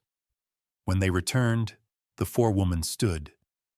Judge Patricia Morrison asked for the verdict on count 1. Guilty. Count 2, guilty. Count 3, guilty. Count 4, guilty. Tyler's face went blank. His attorney put a hand on his shoulder. Tyler shook it off. Sentencing came 2 weeks later. Judge Morrison looked at Tyler with something close to contempt. Mr. Caldwell, you systematically defrauded your employer, stole credit from colleagues, and conspired to imprison your own father, a man who'd spent 43 years building a reputation on integrity in order to steal his life savings. This court finds your conduct not merely criminal, but morally reprehensible. She paused. You are sentenced to 7 years in federal prison. No possibility of early release under federal sentencing guidelines. Upon release, you will serve 5 years of supervised probation. You are ordered to pay restitution of $254,000 to Freeman Logistics and $95,000 to James Caldwell, representing funds stolen from your mother's estate that you intended to misappropriate. Total restitution $349,000 to be paid over 10 years following your release. Tyler was led away in handcuffs. He didn't look back. Stephanie received her sentence the same day, 5 years suspended, meaning probation only conditional on her continued cooperation. She was ordered to pay me $50,000 for legal fees and complete 1,000 hours of community service. Scott Whitman, the attorney who'd helped plan my institutionalization, had his law license permanently suspended by the state bar pending criminal investigation. Nicole Harper was never charged. Prosecutors determined there wasn't enough evidence she'd known the full scope of Tyler's plans. We later learned she was in Arizona, already engaged to a 59-year-old widower with an estate worth approximately $2 million. The pattern continuing. Outside the courthouse, Henry Matthews pulled me aside. James, there's something you need to see. Helen left it with me 2 months before she died. She made me promise to give it to you only after. He gestured toward the courthouse. After the truth came out. He handed me a sealed envelope. January came 1 year after the trial. The snow fell heavy over Portland, blanketing the city in silence. Douglas arrived at my Pearl District office on a Tuesday morning, carrying a leather box I'd never seen before. He set it on my conference table with a reverence that made my chest tighten. Henry gave this to me yesterday, Douglas said quietly. He asked me to bring it to you personally. Helen left it with him 6 months before she died. The box was old, worn at the edges, secured with a brass clasp. I opened it slowly. Inside was a leather-bound journal, the kind Helen had always preferred, simple, practical, with unlined pages she'd fill with her precise handwriting. A yellow post-it note was stuck to the cover. For James. Read this when you're ready to understand. Helen, my hands trembled as I opened to the first entry. The journal began in March 2022. Helen wrote that Tyler had visited and didn't ask about her health after the latest tests. He only asked about the will, whether she'd updated it, whether James was the sole beneficiary. When she said yes, his expression changed. Something cold slid behind his eyes, something calculating. She wrote, "I've never been afraid of my own son before. Today I was."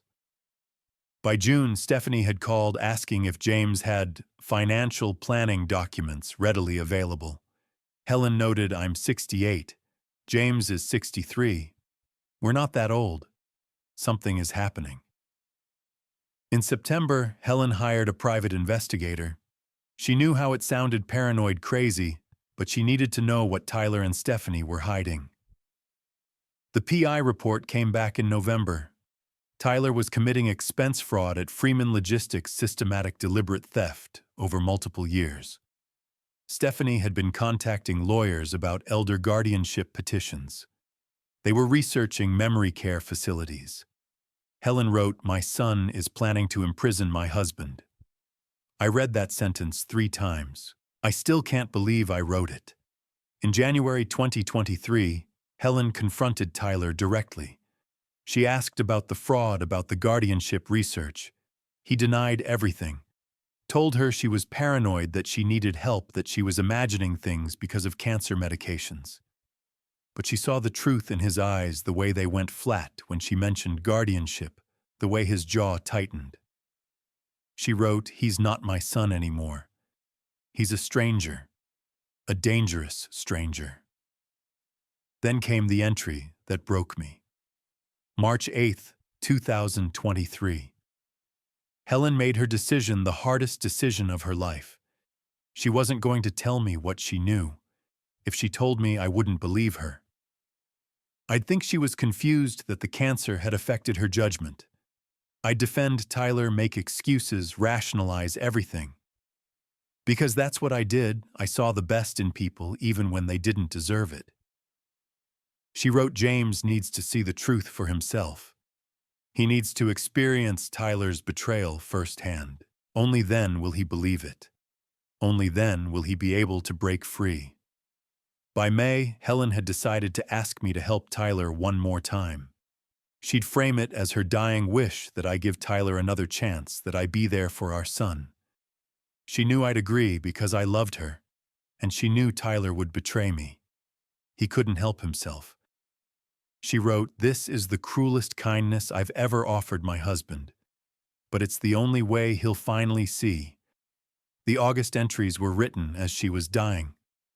Dr. Patterson had given her 6 months, maybe 8. She'd written letters, made arrangements. Henry Matthews had her instructions. This journal would be given to me after the truth came out, after Tyler's betrayal was undeniable, after I could no longer make excuses. She wrote, "This is my final gift to him, proof that I knew. Proof that I saw what Tyler was. Proof that everything I did was because I loved him enough to let him discover the truth on his own terms. James deserves freedom from our children."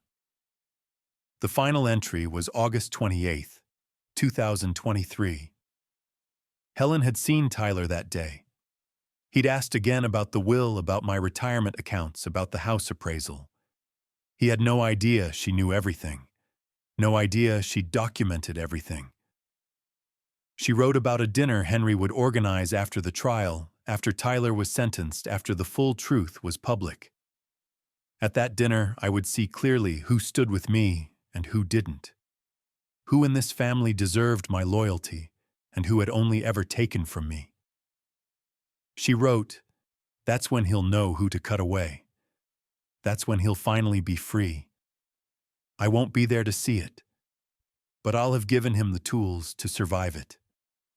That's what love is sometimes. Letting go so the person you love can finally see clearly. I closed the journal, my vision blurred with tears. Helen had known everything. Had watched Tyler's betrayal unfold with her dying eyes. Had chosen silence not out of weakness, but out of a terrible loving wisdom, understanding that I needed to see the truth myself, that no warning from her would have been enough. Douglas sat across from me waiting. "There's more," he said quietly. "The last page, there's an instruction." I turned to the final page. Helen's handwriting shaky now from illness. Henry will organize a family dinner 3 months after the trial. At that dinner, the full truth will be revealed to everyone, not just Tyler's crimes, but every unpaid debt, every broken promise, every member of this family who has used James and given nothing back. That dinner will show James who deserves to remain in his life and who needs to be cut away forever. Douglas looked at me. Henry's ready when you are. March, 3 months from now. He'll invite everyone, your whole family, and the truth will come out. I stared at Helen's final words. Set the date, I said. March arrived with the invitation I'd been dreading. Henry Matthews sent formal letters to everyone in my family, Leonard, Kenneth, Laura, and their spouses. Douglas Freeman received one. Nathan Pierce received one. Even Trevor Wade, the young analyst Tyler had stolen from, received one. Tyler and Stephanie were not invited. They were in federal prison. Nicole was nowhere to be found, still in Arizona, we assumed, still hunting. The dinner was set for a Saturday evening at Henry's home in the West Hills. When I arrived, the dining room table was set for 12. Crystal glasses, fine china. The formality of it made my stomach turn. Everyone arrived within 20 minutes. Leonard and his wife Martha, Kenneth and his partner David, Laura and her husband Robert. They greeted me with careful smiles and nervous small talk, clearly unsure why they'd been summoned to a lawyer's home for dinner with their father. Douglas arrived last, carrying a leather briefcase that matched the one he'd brought to my office months ago. When everyone was seated, Henry stood at the head of the table. He didn't smile. Thank you all for coming, Henry began. I've invited you here tonight because there are truths that need to be spoken. Things that have remained hidden for too long. Things that James has been too kind, too generous to say himself. The room went silent. This dinner was Helen's idea, Henry continued. Before she died, she left instructions with me. She said that after Tyler's trial, after the full scope of his betrayal became public, this family needed to hear some other truths. Truths about who James Caldwell really is, and who the rest of you have been to him. Leonard shifted uncomfortably in his seat. Kenneth stared at his plate. Let's start with you, Leonard, Henry said, pulling out a folder. He opened it and removed a series of documents. Medical bills, bank statements, canceled checks. June 2016. You were diagnosed with macular degeneration. You needed surgery, specialized treatment that wasn't covered by your insurance. The cost was $55,000. You called James desperate. You said you'd lose your vision without treatment. Leonard's face reddened. James withdrew $55,000 from his retirement account. Henry continued. He told you not to worry about paying it back immediately. He said, family takes care of family. You promised to repay him within 2 years. Henry slid the documents across the table. That was 8 years ago. You've never repaid a single dollar. And when James mentioned it once, just once, at a Christmas dinner 3 years ago, you told him he was being petty about money. Martha, Leonard's wife, stared at her husband. Leonard looked away. Kenneth, Henry said, turning to my middle son. Your turn. Kenneth's eyes widened. Henry pulled out another folder. February 2018.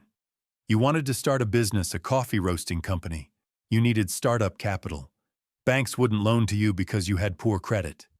You came to James and asked for $28,000. You said it was a loan that you'd pay him back with interest once the business took off.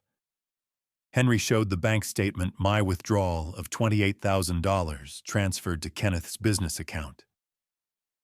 Your business failed within 18 months, Henry said quietly. You never mentioned repaying the loan. When James asked about it 2 years ago, you said you'd lost everything. and couldn't possibly pay him back. You made him feel guilty for asking. Kenneth's partner David looked at him with surprise. Kenneth's jaw tightened. And Laura, Henry said, his voice gentler now but no less firm. You're not off the hook either. Laura, my only daughter, paled. Henry opened a third folder. October 2019. You and Robert wanted to buy your first house. You'd been approved for a mortgage, but you needed $35,000 for the down payment. You asked James for help. He gave you the money, told you it was a gift, that parents help their children get started.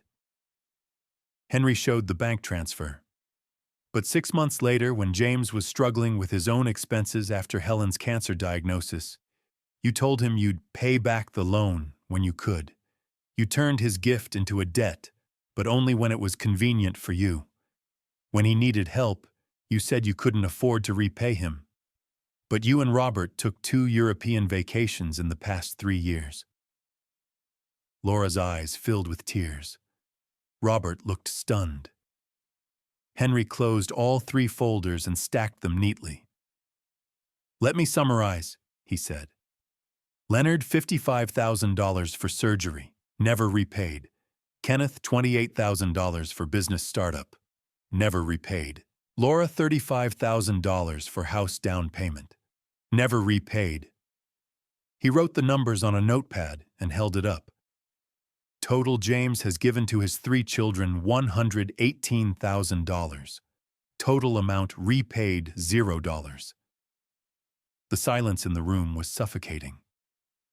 And when Tyler stood up at his engagement party and called James a freeloader who contributed nothing to his life, none of you said a word. When Tyler humiliated your father in front of 80 people, you sat there silently. Some of you even nodded along. Leonard started to speak. Henry, this isn't fair. Fair. Henry's voice cut like a blade. Tyler is in federal prison for trying to institutionalize James and steal everything he has. Stephanie is serving probation for conspiracy. And the 3 of you, he gestured to Leonard, Kenneth, and Laura.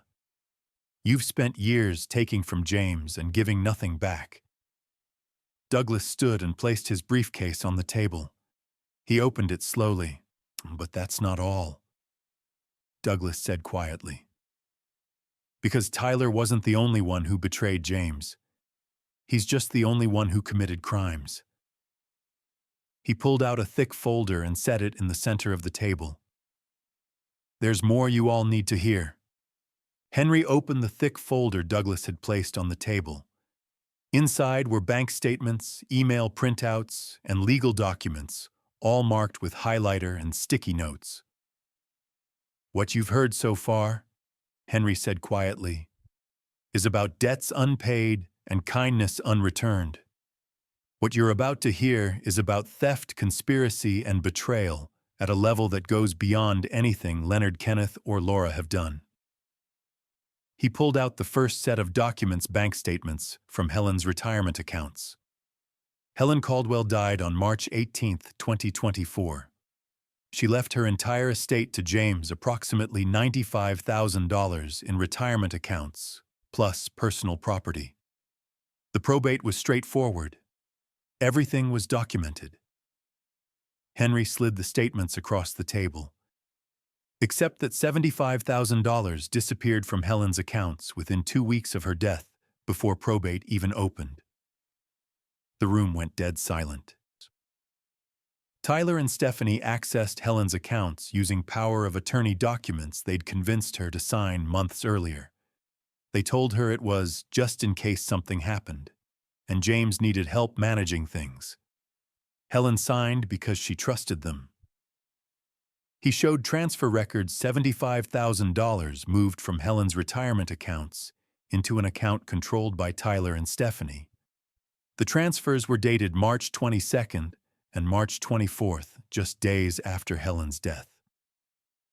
Scott Whitman, the attorney who helped plan James's institutionalization, facilitated these transfers. He told Tyler and Stephanie that once the money was moved, It would be difficult to trace and could be claimed as estate management fees. Kenneth gasped. Laura covered her mouth. Even Leonard looked shocked. Tyler and Stephanie stole $75,000 from their own mother's estate while James was planning her funeral. Douglas spoke next, his voice measured but cold. That brings us to September, the engagement party. James received an urgent call from Tyler 3 months before the party. Tyler needed help reviewing vendor contracts. James discovered a catastrophic penalty clause, $40,000 if timing went wrong. He spent 3 nights negotiating it away. Douglas pulled out email threads. 2 weeks before the party, the photographer and band hadn't been paid. Their deposits, $12,500 and $8,500 respectively, were overdue.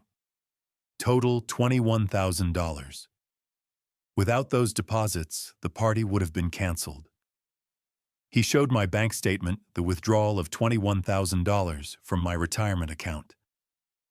James paid both deposits from his own retirement savings. Tyler promised to repay him by Friday. That was September 19th. Douglas showed text messages, Tyler's promises to pay you back by Friday, Dad, and you're a lifesaver. Tyler never repaid the money.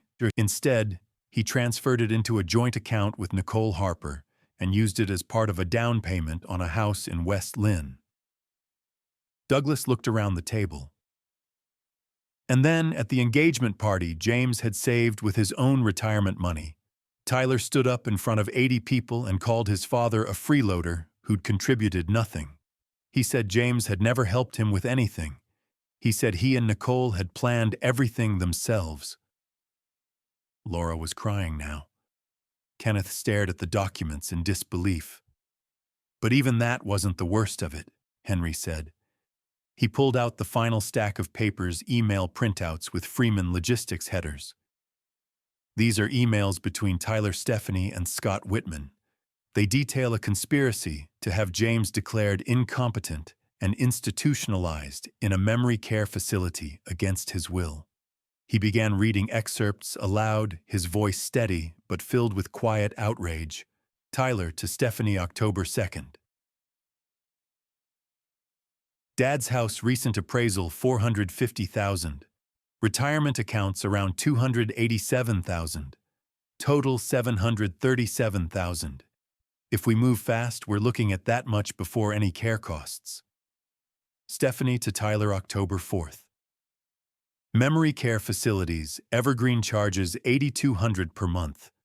I'm drafting the guardianship petition. Scott says we can file in 8 to 10 weeks. Tyler to Stephanie and Scott. October 6th, 10-step plan, document incidents of Dad's declining cognition. We create these. Get him to sign POA while confused. File emergency guardianship. Move him to memory care temporarily. Sell house immediately. Transfer retirement accounts. Nicole and I get married. Use funds for wedding and house. Keep Dad in facility long enough to avoid legal challenge. Split remaining assets. Henry paused. Let the words sink in. Tyler wrote, Dad will be safe in care. Win-win. The silence was absolute. Even the sound of breathing seemed too loud. Henry showed more emails, discussions of which doctor would write fraudulent cognitive decline reports, which lawyer would file the guardianship petition, which memory care facility had the most restrictive visitation policies. They planned to imprison James in a locked memory care unit, sell his house, drain his retirement accounts, and divide the money among themselves, all while James was fully competent and aware. He closed the folder. Tyler is currently serving 7 years in federal prison for fraud and conspiracy. Stephanie is serving 5 years probation. Scott Whitman has been disbarred.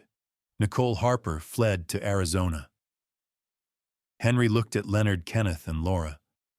But the 3 of you sat at that engagement party and watched Tyler humiliate James. Some of you nodded. None of you defended him. And when Tyler was arrested, when the full truth came out, none of you called James to apologize. None of you offered to repay the money he'd given you over the years. You stayed silent. I stood up slowly. Every eye turned to me. I don't need apologies, I said quietly. I don't need explanations or excuses. What I need is for all of you to understand something clearly. I looked at each of them, Leonard, Kenneth, Laura. I am no longer part of this family. Not because of Tyler, though what he did was unforgivable, but because the rest of you spent years taking everything I had to give and offering nothing in return. You let Tyler humiliate me. You stayed silent when I needed you. I picked up my coat. Helen knew this would happen. She knew that once the truth came out, I'd finally see clearly. And she was right. I walked to the door. Douglas stood and followed me. Behind us, Henry said quietly, "This is what Helen wanted. For James to finally be free." 1 year after Henry's dinner, I sat in my Pearl District office watching snow fall over Portland. March had come again, but this time it felt different. Lighter. Free. The office was larger now, 3 rooms instead of 2. A proper conference space.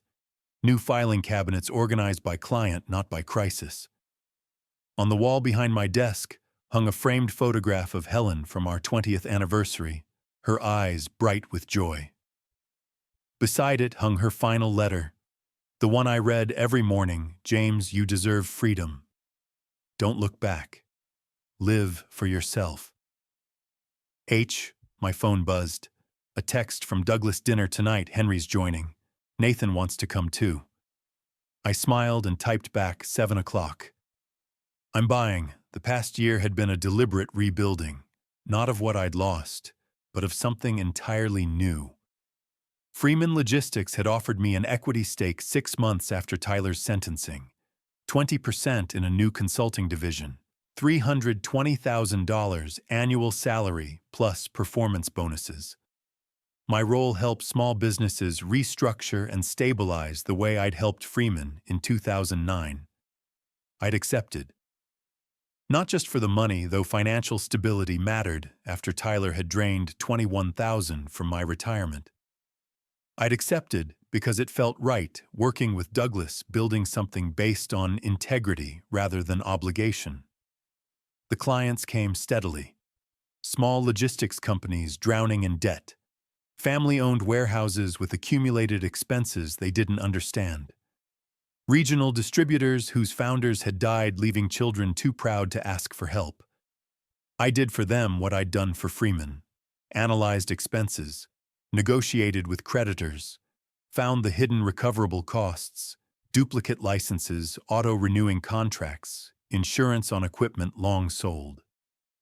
Most businesses survived. The ones run by people who lied to me, who saw employees as disposable, I walked away from. Life was too short to work with people who reminded me of Tyler. I'd cut contact with my children completely. All of them. Tyler was in federal prison serving year 2 of 7 at FCI Sheridan. He'd filed 2 appeals, both denied. Release in 2030, followed by 5 years probation and a restitution schedule of $35,000 per year for 10 years. I didn't think about his release. That was 5 years away. By then we'd be strangers. We already were. Stephanie was 3 years into 5-year probation, working at a call center for $14 an hour, forbidden from finance or elder care work. She'd been ordered to pay me $50,000 in restitution, $5,000 per year. The first payment arrived 6 months ago. I deposited it into a separate account. When it reached $50,000, I donated all to an elder abuse prevention fund. Neither Tyler nor Stephanie had attempted contact since sentencing. Leonard, Kenneth, and Laura had tried. Multiple times. Leonard sent a 4-page letter 2 months after Henry's dinner full of explanations about circumstances beyond his control and never meaning to take advantage. He asked if we could start fresh. I'd returned it unopened with a note, "I don't need explanations. I'm done." Kenneth showed up at my office 3 months later unannounced. Dad, can we talk? No. I want to make things right. Kenneth, please leave. You're really going to throw away your relationship with your son over money. That was when something broke inside me, not painfully, but cleanly, like glass finally dropped after carrying it too long. It's not about money, I'd said quietly. It's about years of taking and giving nothing back. It's about sitting at Tyler's party, watching him call me a freeloader and saying nothing. It's about standing here uninvited, trying to make me feel guilty for having boundaries. So you're just cutting us all off?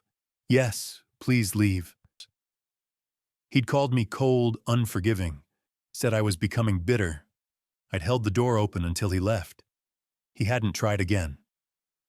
Laura sent flowers on my birthday, white roses, Helen's favorite, with a card. I'm sorry, Dad. I miss you. I love you. Please call me. I'd taken them to a hospice facility with a note in memory of Helen Caldwell. I didn't call Laura. Love without action was just words. By summer, the attempts stopped. My children had given up or moved on or accepted I meant what I said. Nicole Harper's story played out predictably. She'd remarried 6 months after Tyler's arrest, a 62-year-old widower from Scottsdale worth $3 million. The marriage lasted 4 months before his daughter discovered Nicole's pattern and her father filed for divorce. Last anyone heard, she was in San Diego working as a life coach for wealthy retirees. The pattern continuing. Some people never changed. I donated the $95,000 in restitution from Tyler money stolen from Helen's estate to the Oregon Elder Abuse Prevention Fund in Helen's name. The fund wrote that it would fund legal advocacy for seniors facing exploitation and predatory guardianship schemes. Helen would have liked that. My new life had rhythm. Morning coffee at 6, client work until 5. No exceptions. Evenings were mine dinner with Douglas calls with Henry, drinks with Nathan and his wife Sarah, or quiet hours at Powell's Books, buying novels I'd never had time to read. No family dinners, no obligatory holidays, no calls starting with "I need a favor," just honesty, respect, and friendships that didn't keep score. Douglas stopped by most Tuesdays. We'd discuss Freeman business, or just talk about his father, about Helen, about the weight that lifts when you stop trying to fix people who don't want fixing. My father left me a note, Douglas told me once. It said, "Watch James Caldwell. He proves character isn't about words. It's about what you do when no one's watching, when there's no reward, when helping costs everything and gains nothing." Henry called every Sunday at 9. Sometimes with legal questions, sometimes just to talk. He'd known Helen for decades. She knew what Tyler was for 2 years before she died, he'd told me. She documented everything, but she knew you needed to see it yourself. That's a kind of love most people never experience. Nathan and I met monthly for lunch talking about forensic accounting and the psychology of fraud. "You helped me see my work differently," he'd said. "It's not just catching criminals. It's protecting people who deserve better." My phone buzzed again. Nearly 7 o'clock. I closed my laptop, grabbed my coat, and reached for my keys. As I touched the doorknob, my phone rang. Oregon State Penitentiary. Tyler. I stared at the screen. Once, twice, 3 rings. A year ago I might have answered. Might have let guilt pull me back. Not anymore. I pressed decline, then opened my contacts and blocked Tyler's number permanently. Then Stephanie's, then Leonard's, Kenneth's, and Laura's. 43 years of obligation deleted in under a minute. I walked out into the cold March evening. The restaurant was warm, full of garlic and bread. Douglas sat at our usual table. Henry arrived next, then Nathan with his wife Sarah. "Closed the biggest case of my career today," Nathan announced, setting down wine. "Thanks to techniques I learned on Tyler's case." We ordered food, talked about work, about Sarah's nonprofit job, about Henry's grandson starting college. Douglas shared a story about his father. Henry remembered Helen organizing a charity auction that raised twice the expected amount. The conversation flowed easily, comfortable rhythm from people who genuinely enjoyed each other. My phone buzzed mid-dinner. Unknown number. Tyler calling from a different line. Or Stephanie, or Leonard trying again. I powered the phone off completely. Douglas noticed. "Everything okay?" "Everything's perfect," I said, and I meant it. We finished dinner. Said goodbyes at 9. Douglas clasped my shoulder. "Same time next week. Same time." I drove home through snow-covered streets to my small Pearl District apartment. No family photos on the walls. Just Helen's anniversary picture, her letter, and photos of Douglas, Henry, Nathan, and me at dinners over the past year. People who'd earned their place. I made tea and sat by the window watching city lights blur through snow. My phone, powered back on, showed 3 missed calls. All unknown numbers, no voicemails. I deleted the call log. Tyler would try again. Maybe Stephanie, Leonard, Kenneth, or Laura would find new numbers, new reasons why I should forgive them. It didn't matter. I was done looking back.